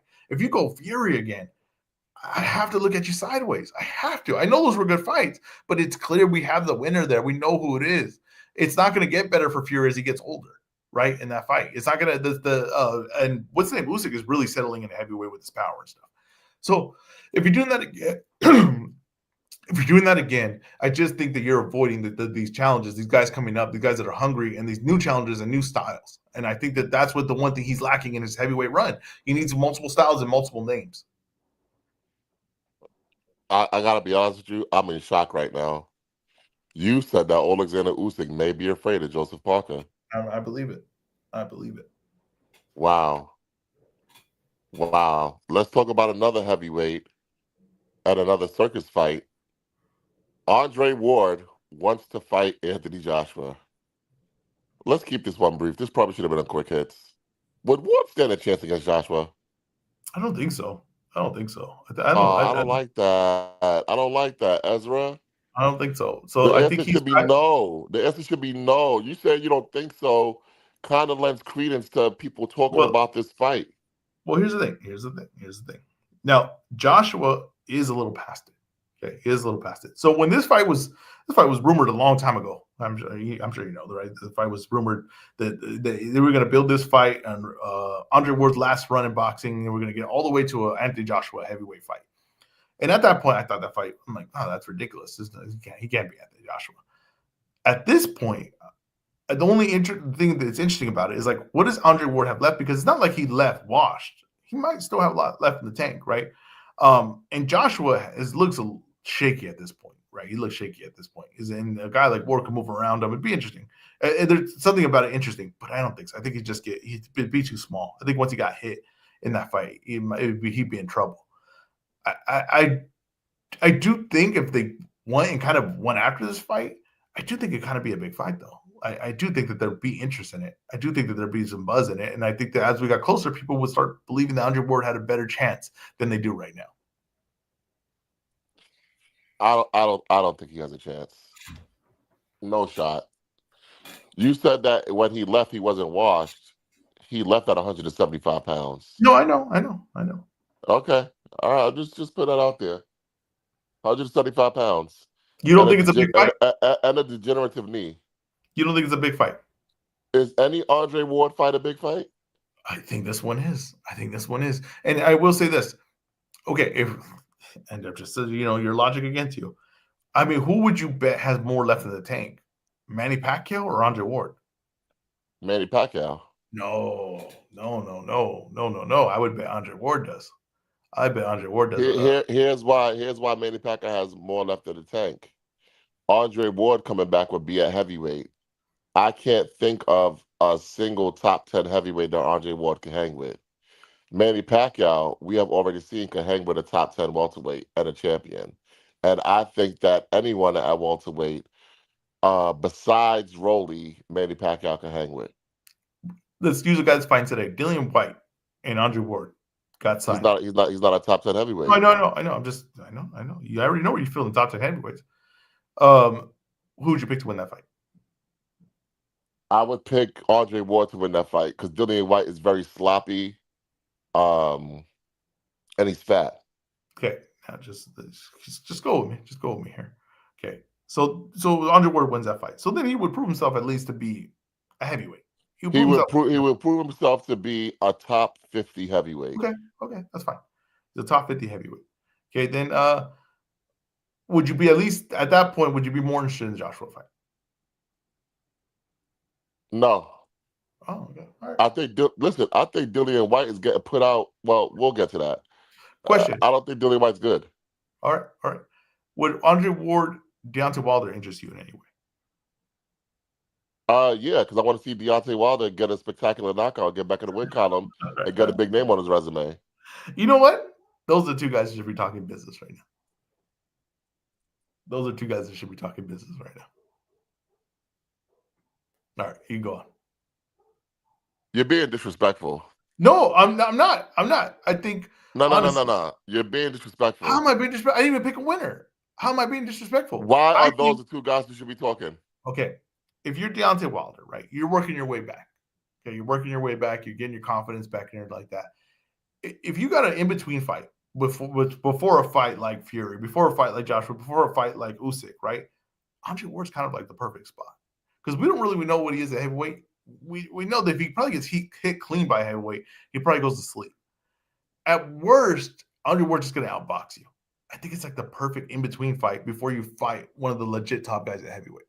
I think have you noticed that even with Jake Paul, all these guys, they call out Joshua, not Wilder. Yeah, I'm with you on this. I think they know that it's something different. I'm just saying though, those guys, I think they could do some good business together. All right, let's go to the next topic. Kid Austin Floyd Schofield will return in November to headline his own Golden Boy card on DAZN. Who would you like to see Kid Schofield get matched up with? Or do you want to save this for our future segments? Yes. So we will throw it to the audience, the listeners, the viewers. Who do you want to see Kid Austin match up with? And then later in the show today, we will tell you who you should want to see him matched up with. Because we are the tastemakers of boxing. If it don't come from us, you shouldn't listen to it. But now, let's get to Ezra's favorite part of the show, because it's all about him. Let's get to the easy money parlay of the day, the EzRaw report card, and the EzRaw breakdown. Take it over, Ezra. Okay, so let's start off with the fight that's happening today, card that's happening today, Moises Atama versus Dillian White. You also have on this card, Ray Ford is fighting Abraham Nova. You have a fight that I think I'm very interested in. It's Nick Ball versus Sam Goodman. I really like I like this card. I think the main event, it's really just what's the fourth fight on the card? There's a fourth fight, isn't it? There is a fourth fight. I got what's one I'm missing? I believe it's Philip Hergovich fighting. Adelaide, David Adelaide. Okay. I like that fight, actually. I think people might be down on that fight. It could end up boring, but I like that fight. The heavyweights, they both hit hard. This is supposed to be Moises Atama showcase to me. This is just to introduce him to the contender status in the heavyweight division. I can't speak highly enough on Moises Atama. I think he's a future of the heavyweight division. I think he's one of the best prospects I've ever seen in heavyweight. I think that I've always said that he's a flyweight that fights a heavyweight. There's the thing that people talk about pound for pound. They say if you got a heavyweight and he was the same size as a flyweight, he'd get killed. I think Moises Atama is the kind of guy that could challenge that logic of thinking. This dude can do a lot of things in the ring. Pay attention to his defense. Pay attention to his offense. Pay attention to the way he moves. There's not a lot of guys that could do that in the ring. I think that Usyk has 3 tough challenges at heavyweight remaining. I think Caballero's one. I think Joseph Parker's one. And I think Moises Atama's the other. And I think that pretty soon Moises Atama will be the toughest.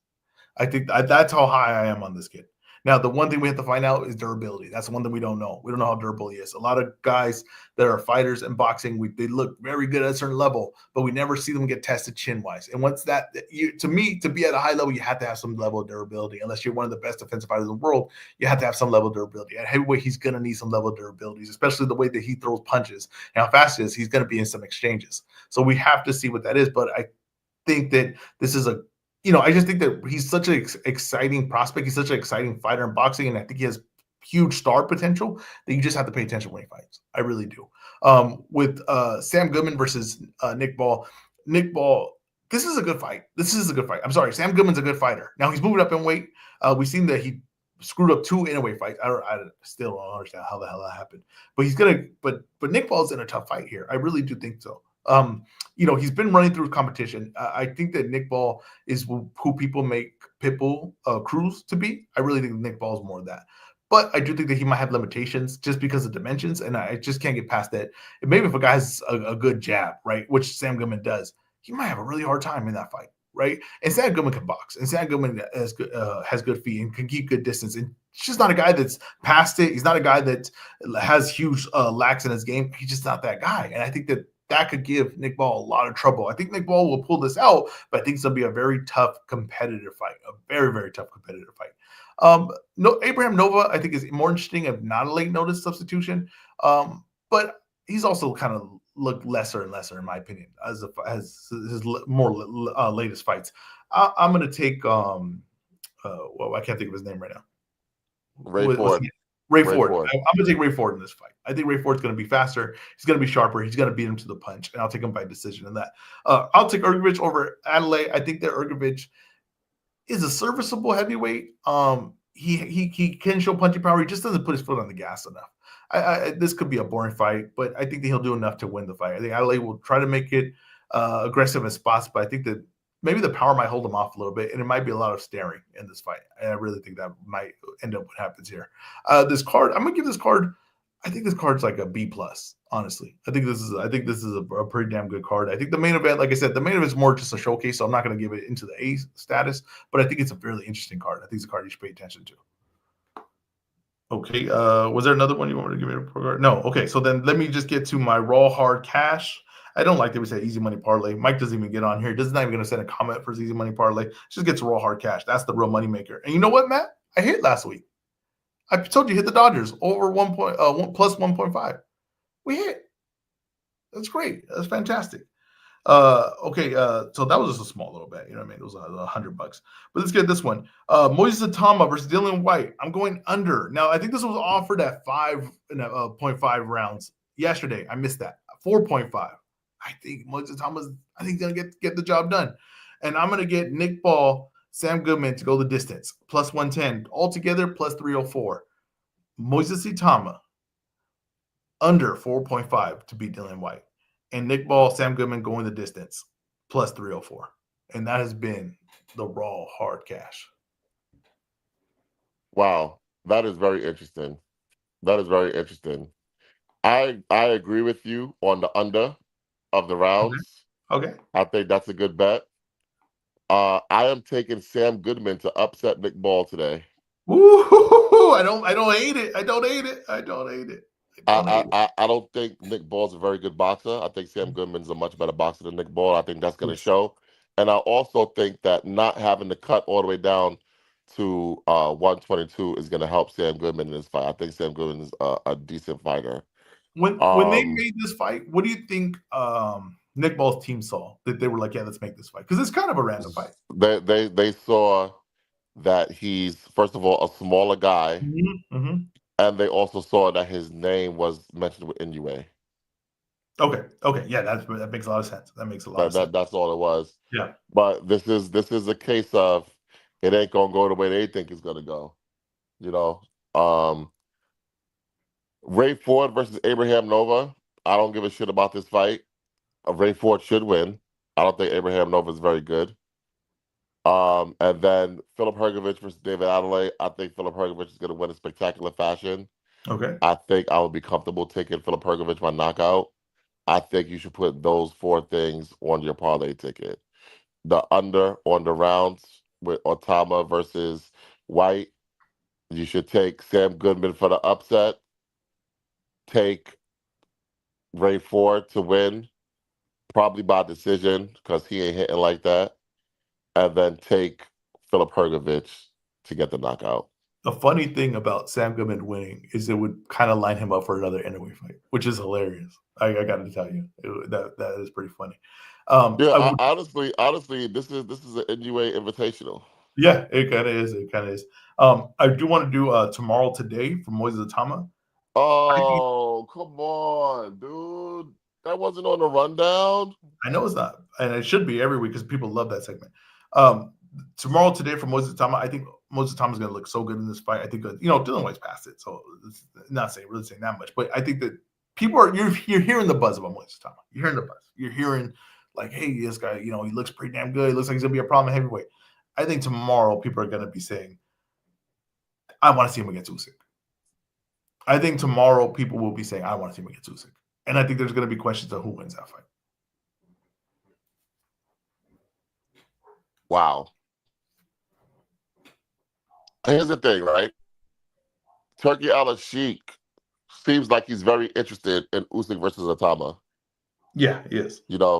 So maybe they're trying to find a way to bypass Joseph Parker for this fight, which really sucks, man. Joseph Parker's done everything they've asked of him. That's really bothering me. Yeah, it's not right. But please, no more Tomorrow Today.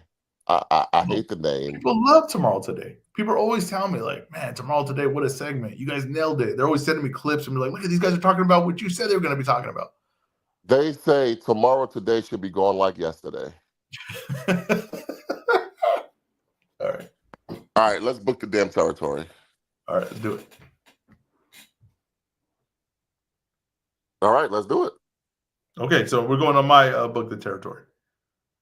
Yeah. Okay, these are the fights that I think can be made to finish out the fourth quarter of the year. Okay, these are fights I think that can be made. Now, look, I went down a lot of fights, so maybe some of these, someone will say, "Oh, he can't make this because of this." Whatever. I think these are pretty realistic. Okay, let me start at heavyweight for the fourth quarter. Ooh, I think you could still make Parker Usyk, which we just talked about right now. I think that's a fight that's makeable towards the end of this year. They can be made. I think it's a fight that people would be interested in. I think it's a very good fight. And Parker's been on a hell of a run. We both agree on that. Another fight that can be made, and I don't think Matt's going to be interested in this, but I'm interested in this fight. Caballero versus Okoli. I think that's an interesting fight. I think that Okoli, I know people like whatever about him. I think he looked all right last fight, honestly. Like, he did not give Lorena really anything. And Lorena did land a shot here and there, and Okoli took it well. And Okoli looks pretty good for, like, adding that much size, which is pretty ridiculous. Like, this is not to bring MMA stuff up to this, but Alistair Overeem, right, was a guy that fought in Pride Fighting, and he fought at 205 pounds. And he was like a slender guy. And then he got to heavyweight, and out of nowhere, he was 265 pounds. Now, there was a lot of steroids in that, but this is and I'm not accusing Okoli of anything, but I'm just saying this is the kind of growth we're seeing here. And Okoli looks all right with the size on him. Like, he does. Pause. He's moving well. He's pretty active in the fight. Like, he's keeping it defensive. I would like to see him against Caballero. I think they're two guys that just would end up making an interesting fight. Dubois, I want to see him come back versus Zhilei Zhang. I think that is a perfect fight for Dubois to come back. It's a risky fight that people would still be interested in, but it's a fight that Dubois would be able to. Bro. Dubois just got knocked out viciously. He ain't coming back this year. I don't know. I think that's possible. Maybe, right? But if he did, Zhang's the fight. After today, I would like to see Moises Atama versus Pulev. My God. When you said after today, I thought this was another new segment. Oh, my gosh. Atama versus Pulev. I like that fight. Another fight that I was looking at to make a heavyweight, not for a belt, not for anything, Wardley versus Ajagba. Now, the funny thing about Wardley, he's not in a lot of rankings. He's actually dropped out of a ranking, but he's not in a lot of rankings that I see. Maybe I'm looking at the wrong side or something. Well, he's been declared to fight for the WBA. Isn't he the interim champion now? So he wouldn't be in the rankings. I didn't see him on the thing. So I was looking at the things yesterday, two websites. I didn't see his name on there. So maybe I believe he's the WBA interim champion. Okay, that makes sense then. Okay, Wardley versus Ajagba. I look at Wardley. He was getting outboxed by Justice Huey. But there's not a lot of guys who could do what Justice Huey does. And Wardley's a fast, athletic, heavy-hitting guy. Him versus Ajagba, I think that there's going to be some highlight there. There's going to be a highlight stoppage there. I want to see that fight. Okay, now let me get to cruiserweight.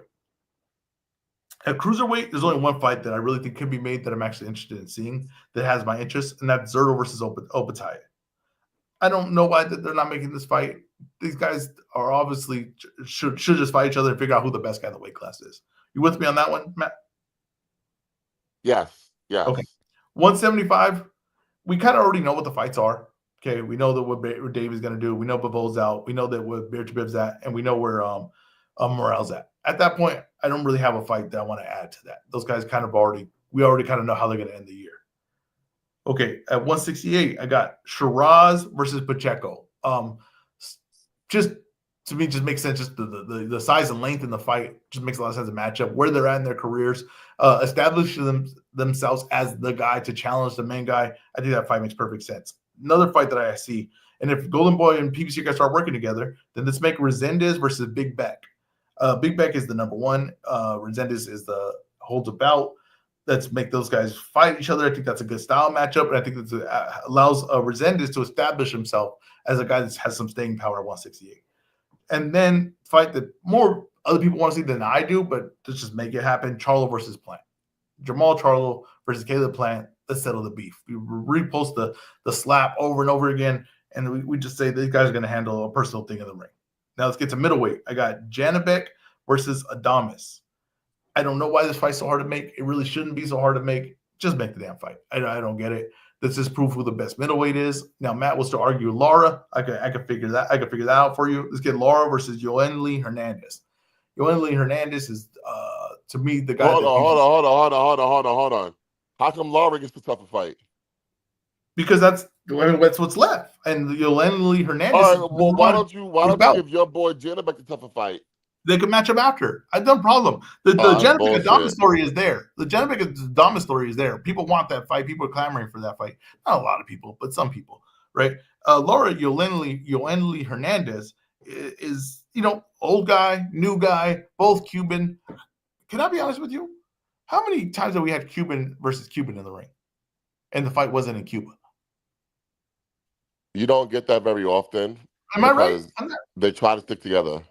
Yeah, I was noticing that. And you know what? I want to see some Cuban on Cuban crime.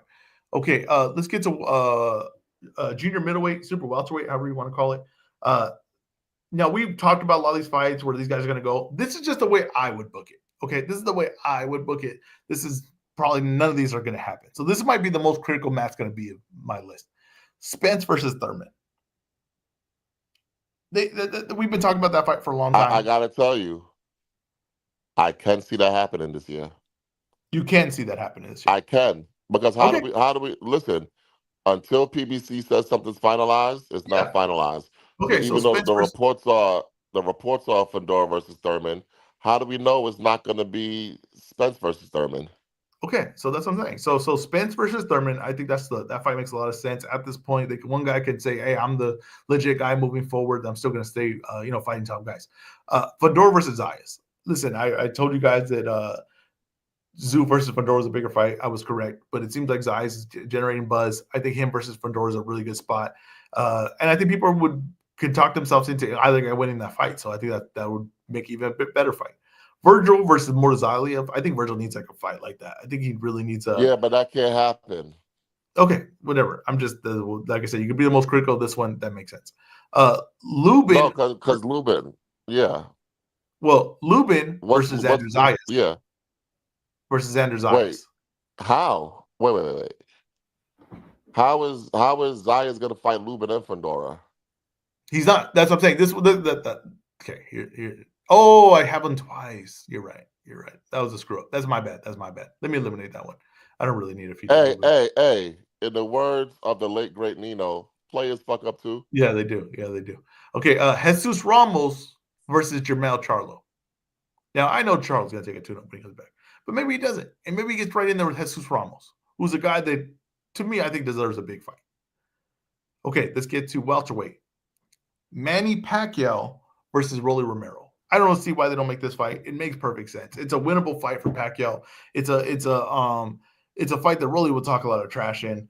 It's really a no lose for PBC. If Pacquiao wins, great. If Rolly wins, great. You still have bigger fights for Rolly. You could go back to Ryan. You could fight the winner of the other fight that I have here, which is Barrios versus Ryan Garcia, and have him fight the winner of that.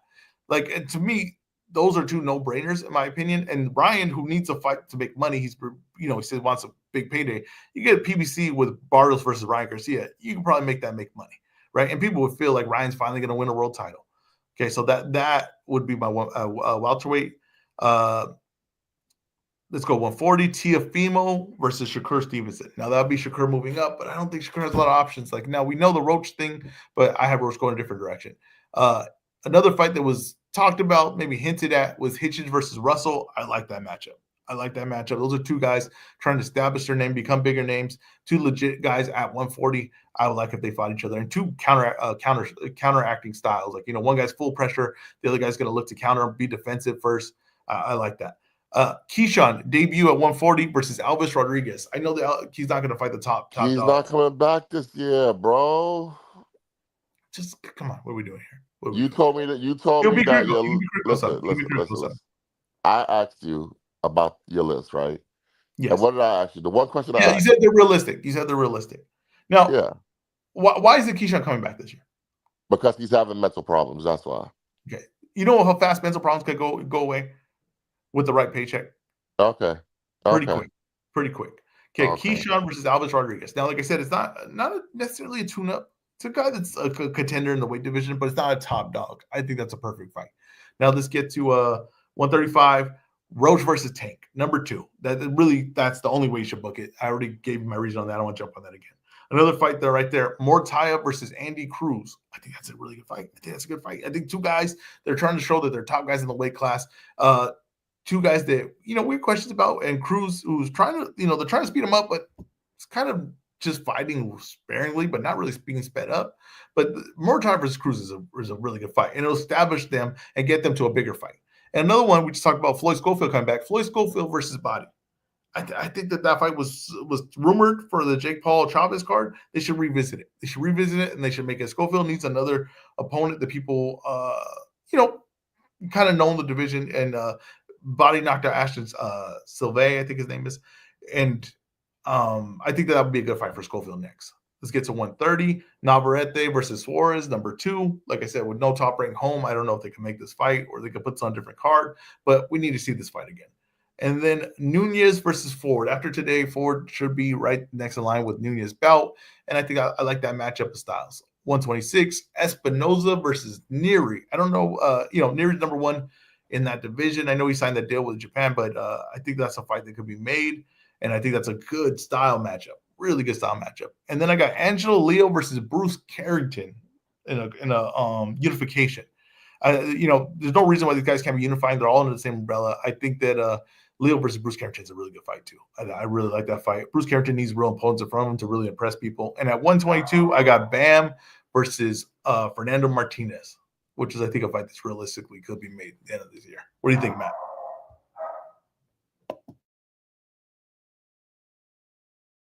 Matt, are you there? All right.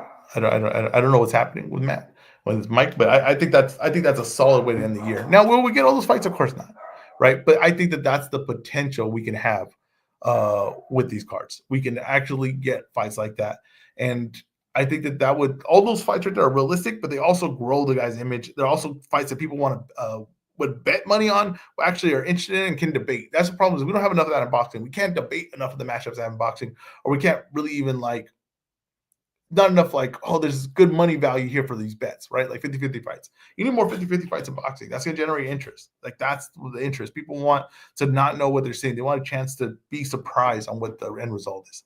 Matt Screen's completely gone. He's completely gone. That's just me running the show now.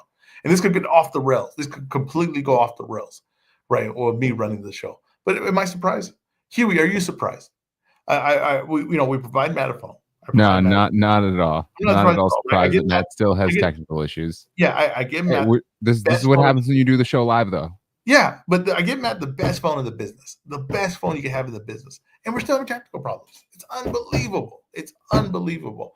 And you know what? I want his face on camera. I got to tell you that right now. I want Matt's face on camera. I don't care if that's possible. I don't care wherever that is. I'm tired of talking to a picture. I'm sick and tired of talking to a picture. I get on here, I put my face out there, I see the comments, you know what I mean? There was one guy said that I had the same hairline as Keith Thurman. Now, that's a good joke. I'll give you that. That is a damn good joke. I chuckled when I read it. Okay, that's a damn good joke. But you know what? But it's hard doing a show when people are saying you got the same hairline as Keith Thurman. Okay, it's not easy doing a show, continuing a show when people are saying you have the same hairline as Keith Thurman. Matt, are you back? Yeah, I'm back. What the hell happened? I got kicked out of StreamYard. That's what happened. All right. It is what it is. What did you think of that book in the territory? I thought that it was okay. I'll give it a solid C+. So you're saying, wait. Uh-huh. So you're saying that that's the same score as Tim Zoom or Zaya? Yeah, pretty much. All right. Pretty much. Now, I did drop some names from the PBC family that I believe are coming back in the fourth quarter. Okay. And I'm curious as to how you would match each one of these guys. Okay. Let me talk. Well, we know for Manny Pacquiao, you said Rolly. I think for Manny Pacquiao, you match him up with Tank Davis in December. Okay. I don't like it, but okay, go ahead. For Tank Davis, obviously, I think you match it up with Manny Pacquiao. Should be Roach, but go ahead. David Benavidez. Okay. We know that he's fighting Anthony Yard. I think they should call an audible and match him up with Artur Beterbiev. Yeah, I agree with you on that. Yeah, I agree with you on that. Why do you think that David Benavidez Sr. brought that up? Jose Benavidez Sr.? Yeah, I'm sorry, Jose Benavidez Sr., yes. Because I think he realizes it's a sexier fight. And I'm going to keep it a bean. I think he thinks that Beterbiev is food. All right. You know, listen, I know people hate to hear it. We all love our Eastern Europeans. Shout out to Isan. We all love the Eastern Europeans. But this is the David Benavidez era. Like, that's just the way it is. This is his era. And he's going to show that it's his era. And he's looking to show that it's his era. Now, next name on the list is Jermell Charlo. I think Jermell Charlo is going to fight maybe somebody like a Jackson Blanco. Like somebody like that. Who the hell is Jackson Blanco? Exactly. Tune-up fight. Yeah. Tune-up fight. Or I did see someone mention Jorge Cota. Oh, God, please. Cota hasn't fought in like, what, 5 years? All right, what about Jorge Garcia? He just fought. I guess. I'm all right with that. The real fight to me should be Charlo versus Conwell, but that's not going to happen. That's not going to happen. Yeah, that's not going to happen. See, unlike you, I'm realistic Rick. I feel like everything was realistic. You're pie in the sky Patty. I'm realistic Rick. I don't think so. Now, Keith Thurman, I think we should do Keith Thurman versus Errol Spence. I really do. Yeah, that's a perfect fight. I think we should do Thurman versus Spence. For Rolly, I think we should do Rolly versus Barrios, but I don't think Barrios comes back again this year. I can see that. Yeah, but Rolly versus Barrios is pretty damn good, though. Yeah, I think they should do Rolly versus Barrios. Or maybe they end up doing Rolly versus Giasoff and have Matchroom pay for it and do it on a DAZN card. Oh, God. That would be like the worst outcome ever. Okay, go ahead. Jermall Charlo versus Caleb Plant. Sebastian Fundora, I think he should be fighting Jesus Ramos. Gary Antoine Russell, he should be fighting Andy Hirioka, his mandatory. Gary Russell Jr., that's the fight for Lamont Roach, in my opinion. You know how I feel about that. That's the fight for Lamont Roach. Stephen Fulton, I think we're pretty clear that he's going to be fighting Oshaki Foster.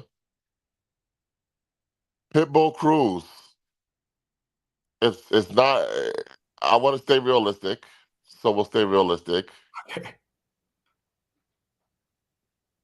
I think you run back Pitbull versus Rayo. He needs his get back. David Morrell, we're pretty sure he's fighting Callum Smith. Armando Resendez, I think that they should send him over to Golden Boy. I agree with you. Big Beck, right? Beck the Bully. Rayo, I already said he should be fighting Pitbull again. Ray Vargas, I believe he's going to be fighting Carlos Castro. I think that matchup's already set. and they're just looking to see what card they're going to put that on. I I could see that going on the Texas card in November. Yoeli Hernandez. They should do Yoeli Hernandez versus Janabek. That's the fight that they should do. Mark Magsayo, he should be fighting, I don't have anyone for him. Okay. Honestly, if it was up to me, I would do Mark Magsayo versus Brandon Figueroa at 130. That's not bad. That's because that's who Russell should be fighting, but keep going. Yeah, whatever. Caleb Plant, like I said, he got to fight Jamal Charlo. Elijah Garcia, he should be fighting Erislandy Lara. Give me Erislandy Lara versus Elijah Garcia. Yeah, I'm all right with that. Give me protecting Lara, but yeah. Give me Frank Martin versus Alberto Puello. And then Carlos Adames, go fight your mandatory. That's all you came up with for Adames? Huh? That's all you came up with for Adames? I'm done. I'm done with him. Okay. Adames, I'm done with. Janabek, I want to see him get beat up. Oh, you'll be waiting a long time for that one. Yeah, but I think ultimately, Yoeli Hernandez is going to be fighting Marquise Taylor in September on the Canelo Crawford card. Well, Canelo Crawford fight week.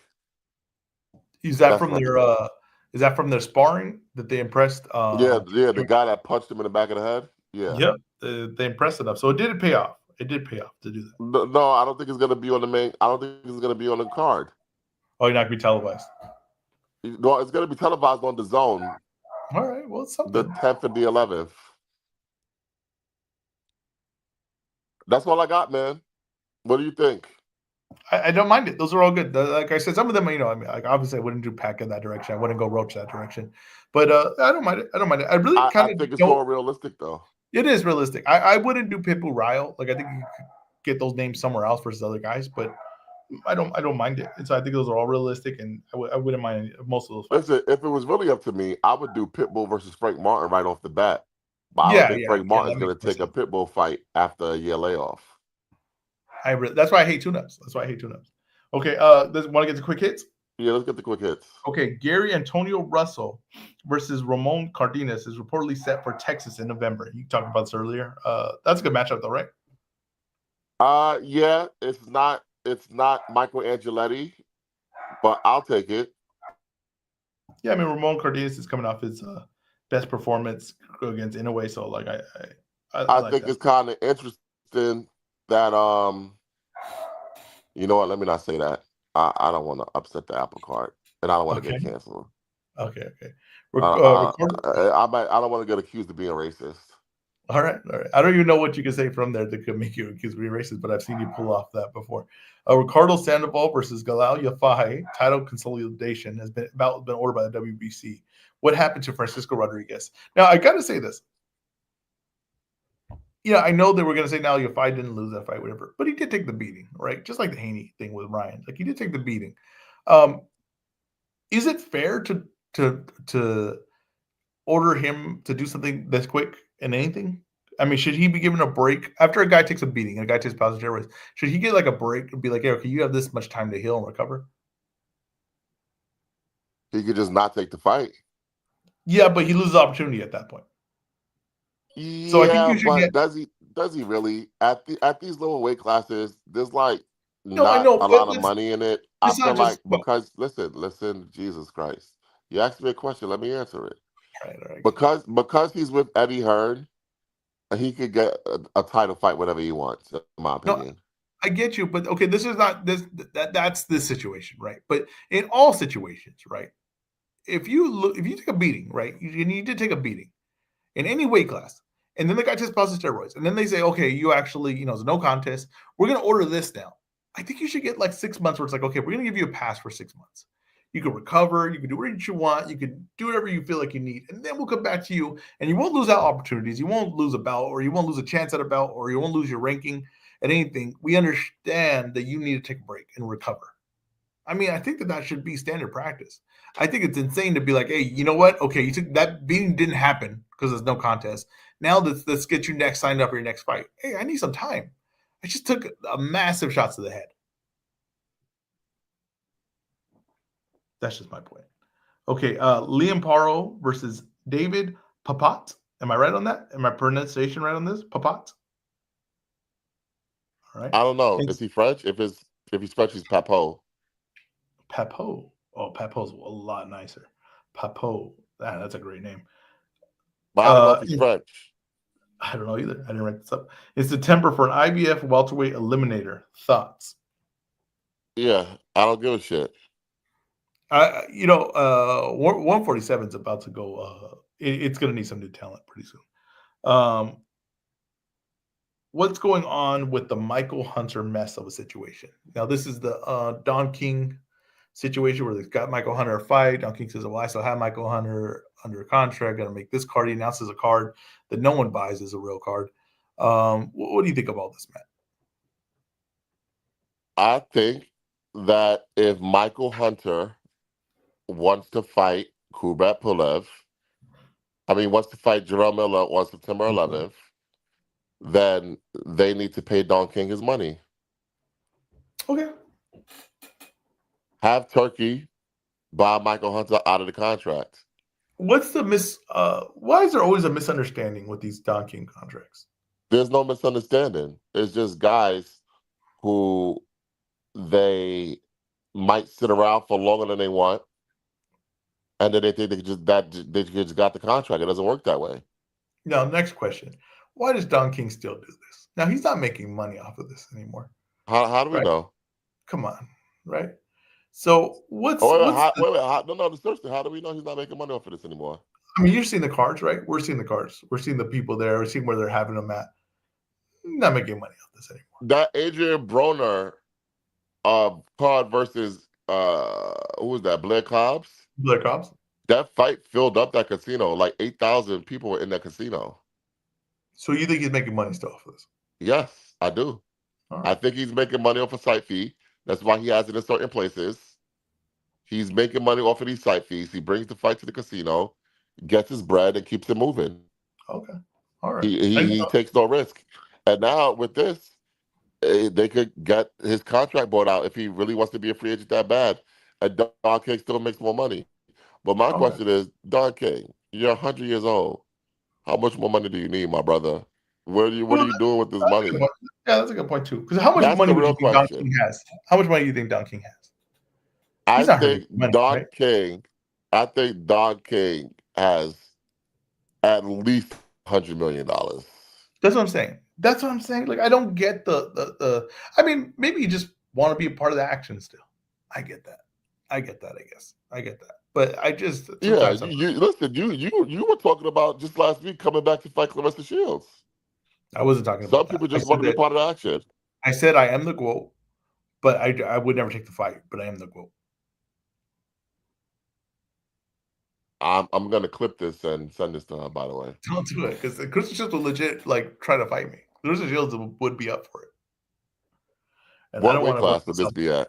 I don't want to work myself into a shoot here. What weight class would this be at? It's got to be an open weight fight. I'm not cutting. So not only do you want the genetic advantage, you want the weight advantage. Yo, bro, in wrestling, listen, you would be considered a chicken shit heel. I'm trying not to be. That's the point. Is I'm trying not to be because I don't want to even take the fight, right? But I just tell you this right now. I went to jump rope for 20 minutes, right? 2 days in a row. I could barely move my ankles right now. I was afraid that I was going to get a cramp in my calves, and on air, I was just going to fall to the ground, and I was going to be like laughed at all over Twitter. Like, that's literally the risk I'm taking right now. So I'm not going to. It would be hard enough just to get in shape to go rounds. I'm not going to lose the weight either. Sorry, I'm not doing it. All right, man. Hey, listen, that's pretty much what we got today. Now is your favorite part of the show, and we could actually make it something because we have comments and stuff now, where we Okay. will turn the show over to the Brunch Boxer listeners. Take it away, S, because I'm not looking at this app.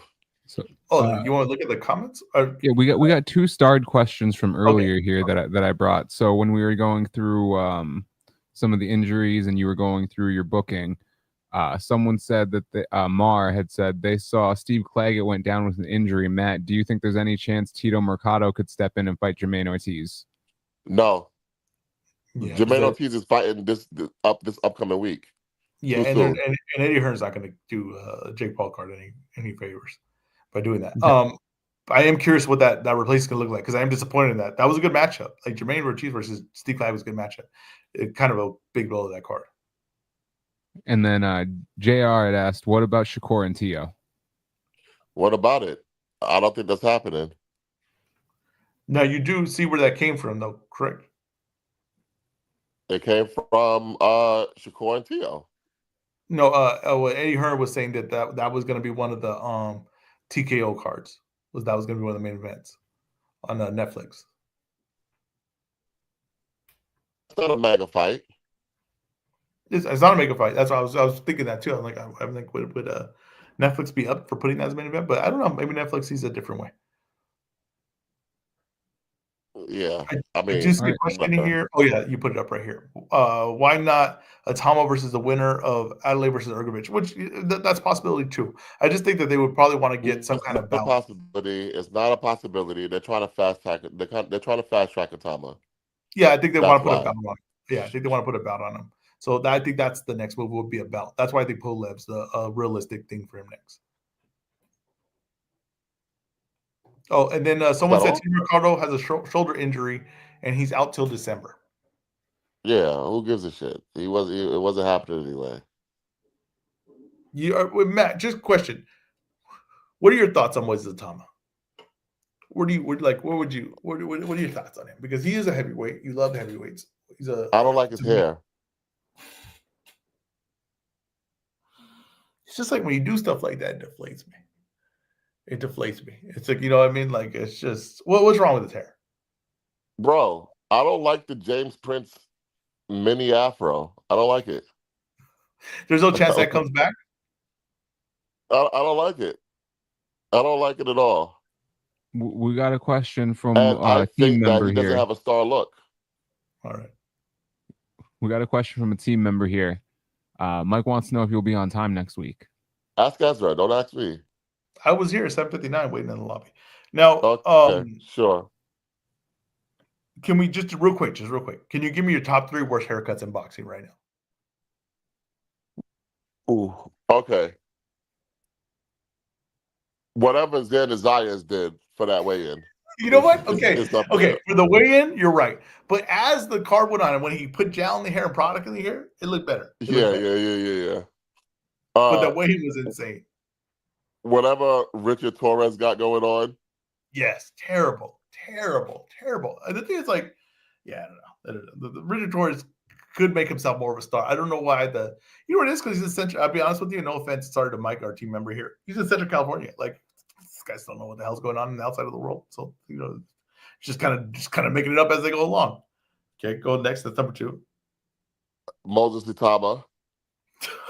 Okay, so Moses Itama. Yeah, I hate that. Xander Zayas at the weigh-in. And Richard Torres. Richard Torres. That's not bad. There's this guy. I want you guys to look him up. I think Danny posted him. If you don't follow on Twitter, go to Dan the Boxing Man. No. The goofy looking guy with the mullet. Al Burrito. What a great nickname. Al Burrito. But he had a mullet that, I mean, and he looks like he's kind of styling on people too. Like in the ring, he's kind of, you know, he might be a little bit of a Josh Cali in there where he's doing stylish moves on, like, you know, cab drivers. But let me tell you something. If you go to a fight and you see that guy walk in the ring, you are not turning away. I'm sorry. You are not turning away. You're watching whatever the hell that guy's doing. There was another guy, another great nickname, the Alley Cat. Wow, what a damn nickname, the Alley Cat. Fantastic nickname. It's just sometimes, you know what the thing is? I'm going to be honest with you. Nicknames are really been down. There's been a down period for nicknames. We need to get the nicknames up. You can become a star with the right nickname. Just one right. You know what's right crazy? nickname. Shakur Stevenson abandoned Sugar. Do you think that was the right move or bad move? I think that was the right move. That was right. Honestly, I think he should thank Turkey Al Sheik and take the nickname the Outlaw.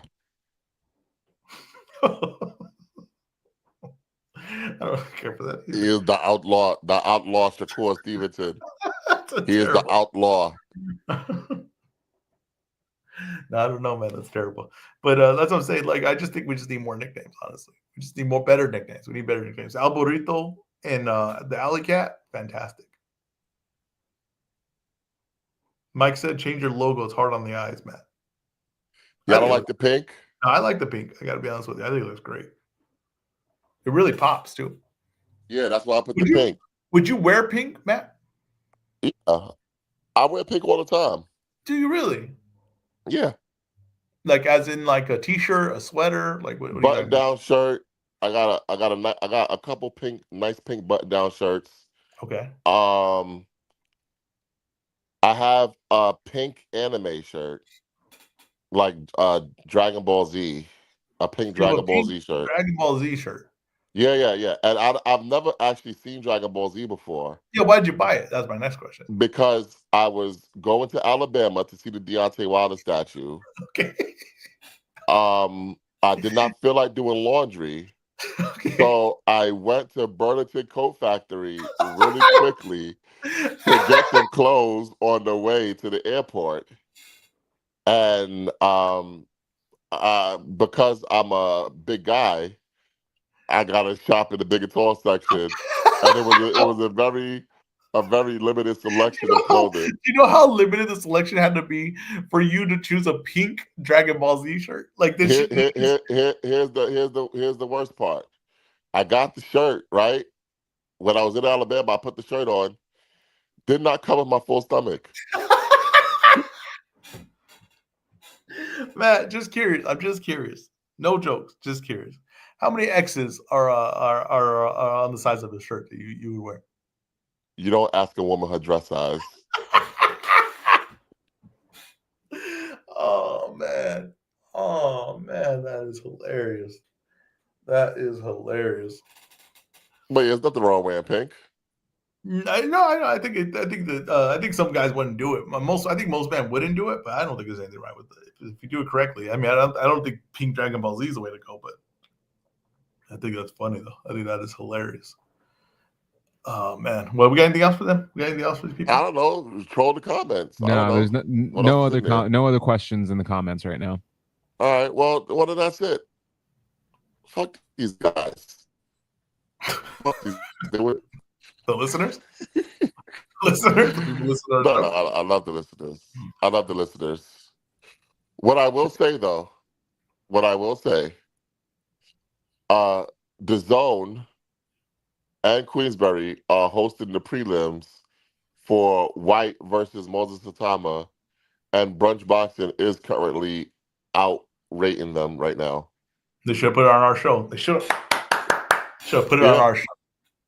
Yeah. Did Oscar De La Hoya have a clapback Thursday this week? I don't think he did. I didn't see one either. Oscar, you're slacking. Oscar's becoming like you with this content. I know. Every week I am like working. I'm thinking of something and I never execute it. Yeah. All right, but listen, that's all we got for today, man. Hey, listen. Support Brunch Boxing. All right. Actually, fuck Brunch Boxing. Support me. Hit my Cash App. $ is that your face. Hit the Cash App. Maybe Huey could put that up on the big board. Put that up on the screen, Huey. You know, you guys just have my @ on there, but not my Cash App. So there's no point in moving to YouTube without the Cash App. That's what the purpose is. Hit the Cash App, guys. $ is that your he put that shit large. That's quick. Let's go. Hey, listen. You guys see it on there right now. Hit the Cash App right now. Hold on. Let me look at my Cash App right now. I want to see if anything comes through. Hit that Cash App right now. If you enjoy every week. You guys hit that Cash App right now. I see you in there, Michael Nakatani. Hit the Cash App. Big Boss, hit the Cash App. Shout out to Trill. Trill just hit the Cash App. Salute the Trill. He hit the Cash App. Salute the Trill. All right. Low, I see you in there, Low. Hit the Cash App, Low. Or Low, you got my phone number. Hit the Apple Pay. Hit the Apple Pay, Low. You got my phone number. Who else is in this here? What you're doing? You're just going down people we know and you're asking them to hit the Yeah. No, I'm going down all the names I see in these comments. Let's see. Hook Like Norman. Hook Like Norman. Hit the Cash App, Hook Like Norman. Just real quick. And Matt, you're gonna hate this. No. We are doing in the words of Dr. Umar, donations right now. Hey, take that Android question off the board. Let me answer this, Matt. No. We'll get to that. We will finish with that. Don't be frenetic. We will finish with that. All right. Samson, hit the Cash App. Stand away. Samson said, "Oh, he called me PBC Matt. Oh, okay. This is something you should put on the big board. Samson, you dickhead. Call you a dickhead because you could be a good guy. Hit the Cash App, Samson. Samson, hit the Cash App. Guess your question, because Matt? I actually have a real answer to your question. I have a real answer to your question, Sam. If you really want me to answer your question, hit the Cash App. Stringer Basquiat, you hit the Cash App too. Because I'm telling you, Stringer Basquiat, you are 1 week away from getting blocked from these brunch boxing lives. Because I'm sick of you hating on me every week. You see, you have I'm to play just letting you know right now. You are 1 week away. You are 1 week away from getting blocked. Because I have decided that we will have no haters. We will have no haters of brunch boxing. Hey, Sean Muller, hit the Cash App too. And Sean, listen, if you're not in the United States, I got PayPal too. Hit the PayPal. Okay? All right? JR, hit the Cash App, JR. Who else is here? Is Ford fighting already? Is he? I don't know. He said Ford fighting for the Japanese fighter. I guess he is. Oh, that's crazy. Yeah, I know what's going on. Okay, real quick. Let me just cover this one thing. I'm not done. Cash Styles, hit the Cash App. Who else is on here? Oh, he's on Twitter. He probably can't even hear me. Okay. Cam J Network, hit the Cash App. Why couldn't he hear you if he's on Twitter? I don't understand. What do you mean? Because that comment was from before. Maybe he's gone. You never know. Okay. But yeah, all you people hit the Cash App. Yes. Gotcha. Samson was hating on me hard, man. Oh my God. Come on, Samson. Hit the Cash App. I will really answer your question. All right. But yeah, let's get back to Android. My guy, Android. Just real quick. I'm going to assume that is my guy, Android Uppercut on Twitter. I'm going to assume that that's you. But I do want to say. He wants to know our take on the undeserving UFC Paramount deal and if it has any implications on boxing outside of the Zuffa crap. Okay, I don't think it has any implications of boxing. I'm going to say that right now. Boxing is going to do its own thing. Boxing will generate its own viewership. Whatever it does, will do what boxing can generate. Now, I will say this, though. And the fact that he put undeserving, and I think that there's a really thing that I don't think people really want to touch on or really want to say out loud, maybe because they find like it's a risky take to take. I don't know. If you look at Paramount, they were in the middle of a sale to a business, and in order for that sale to be finalized, it had to be pushed by the president. And the government had to give it its okay to say, yes, you guys can merge and we can buy it. This buyout can happen. If you notice what happens, Stephen Colbert gets fired from his gig.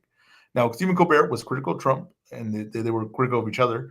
And they use the excuse to say, well, we lost $20 million a year on this show, right? It wasn't a profitable show for us. Now, this was the number one late night show, which was a thing was a big thing to brag about. If you look on the ads that they had for during the NFL, they would always put we had the number one late night show with Stephen Colbert. It was always been a thing since I was a kid to now. It's always been a big thing. And if Stephen Colbert is the number one late night show, and they're still not making any money, and you have all these other shows, and they're not looking to get rid of their guy, right? I think it's pretty obvious to see that this was done for alternative reasons. They got rid of that. Now, it just so happens that this deal finally gets done.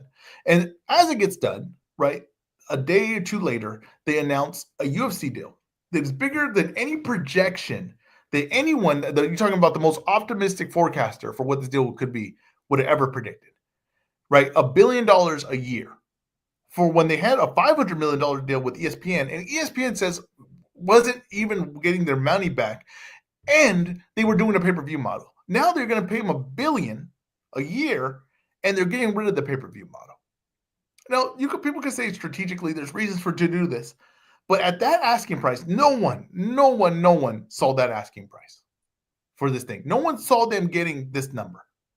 And it just so happens that when this deal goes through, and you already had seen them do things that would be we would do things that would be, I guess, in line with the president's thinking, right? Would be in line for the government's current thinking right now before this deal gets done. And this to be announced right after this deal is done. There's no one that could say mathematically, logically, financially that this deal makes sense. There's no one that would say that this deal would make sense. Okay, so that's what I'm gonna say. This deal does not make financial sense to anyone I see the forecast. People that talk about this all the time. This deal doesn't make any financial sense. There's no way to make their money back on this deal. This is not a deal that people saw coming. This is not a deal, a financial way that people saw this could be for this thing. This came out of nowhere. Take that for what you will, but the Stephen Colbert thing is related to this situation. I will say that. So are you saying that they are punishing Trump's ops and rewarding his people? It's good to have friends in high places. I thought that them getting 100% aligned with Trump would offset a certain a portion of their fan base would be bad, and I was completely wrong. It is good to have friends. Holy fuck! Ray Ford is on the YouTube prelims. That's what I will say about that. It's I didn't expect to see him on here. I was watching him walk out when Ez was saying that. Jesus Christ, Ray Ford is on the YouTube prelims. Do you think that's because of the replacement, or was he always going to be on the YouTube prelims? Oh, this is embarrassing. Oh, you know what? We should end the show. I don't want to say something. all right. Yeah. Hey, listen. This has been what you got coming up. What you got coming up for the people? Let's close it up properly. I will promise nothing, but I will offer something. I want to do, like I said, I want to do something similar to this, but a midweek thing where I just do like a real quick one-off. But I am working on something special for the Crawford Canelo card, and we will start getting that out this week. Me and you already been talking about it, Matt. I'm going to have you do some. You and I. Okay, we will do some stuff for it, so it's coming out soon. All right, well, that's what we got then. Shit. I really do want to thank all the listeners and viewers today. Shout out to Uncle Pete, my guy, Uncle Pete Virgil on Twitter. Go follow him. JR Bell of the Boxing Source. Make sure you guys go subscribe to the Boxing Source YouTube. Michael Nakatani, who I just realized is Brunch Boxing Mike. The CEO of Brunch Boxing. Okay. Shout out to Trill, KO Corner. Shout out to Big Boss. I believe that Big Boss is my guy, Bandalorian. So y'all go check out Bandalorian. Shout out to Blunts Boxing, who is always clueless. Dan the Boxing Man, salute to him, as always. Probably the best account to follow on Twitter, to be honest with you. Musa Met, Stringer Basquiat. Yo, I'm sick of you, man. I'm sick of you. But you know what? Keep tuning in. Brick Squad, chill out. Dan is Brunch Boxing family. Wendell Hernandez, is that your dad? Oh, me? Yeah. No. We could be related though, same last name. Oh, you know what? I think Wendell is Wendell from Twitter. I know he got a couple flags in his. I know who Wendell is. I know who he is. Johnny Slick, that's LJ. Salute to LJ. Lohan Shaw, salute to her. Virtuoso. I know the name Virtuoso. I cannot remember who Virtuoso is. I know the name from Twitter. I'm not from Twitter, from here, not from Twitter. Shout out to Neutral, Red Corner Boxing Talk, Lawrence, the fantasy non-guru. Shout out to all of y'all, man. One thing. Please subscribe to the YouTube channel. We need to get more traction on there. Please subscribe to the YouTube channel. If you are watching us on Twitter, please follow our ads right there at Is That Your Face and at EzRawBoxing, and follow our make sure y'all hit the Cash App. Hit the Cash App. Justin Cooper, Cam J Network. Oh, this Derek guy, whoever this Derek guy is, I'm sick of him. Mar, shout out to you, Mar. Shout out to everybody, man. I gotta be honest with you. Gotta shout out Gritty at Boxing Print Co. Absolutely. I'm feeling the YouTube. I like the YouTube. I do. I like the YouTube. I'm not gonna lie to you. I like the YouTube. Yeah. Make sure you subscribe. Subscribe on the YouTube. Subscribe on Spotify. Salute to Hitman.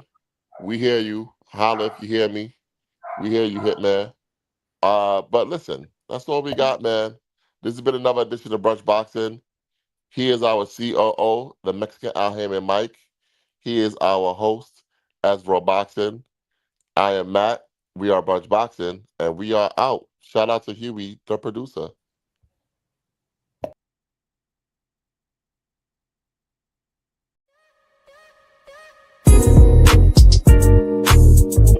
Thank you.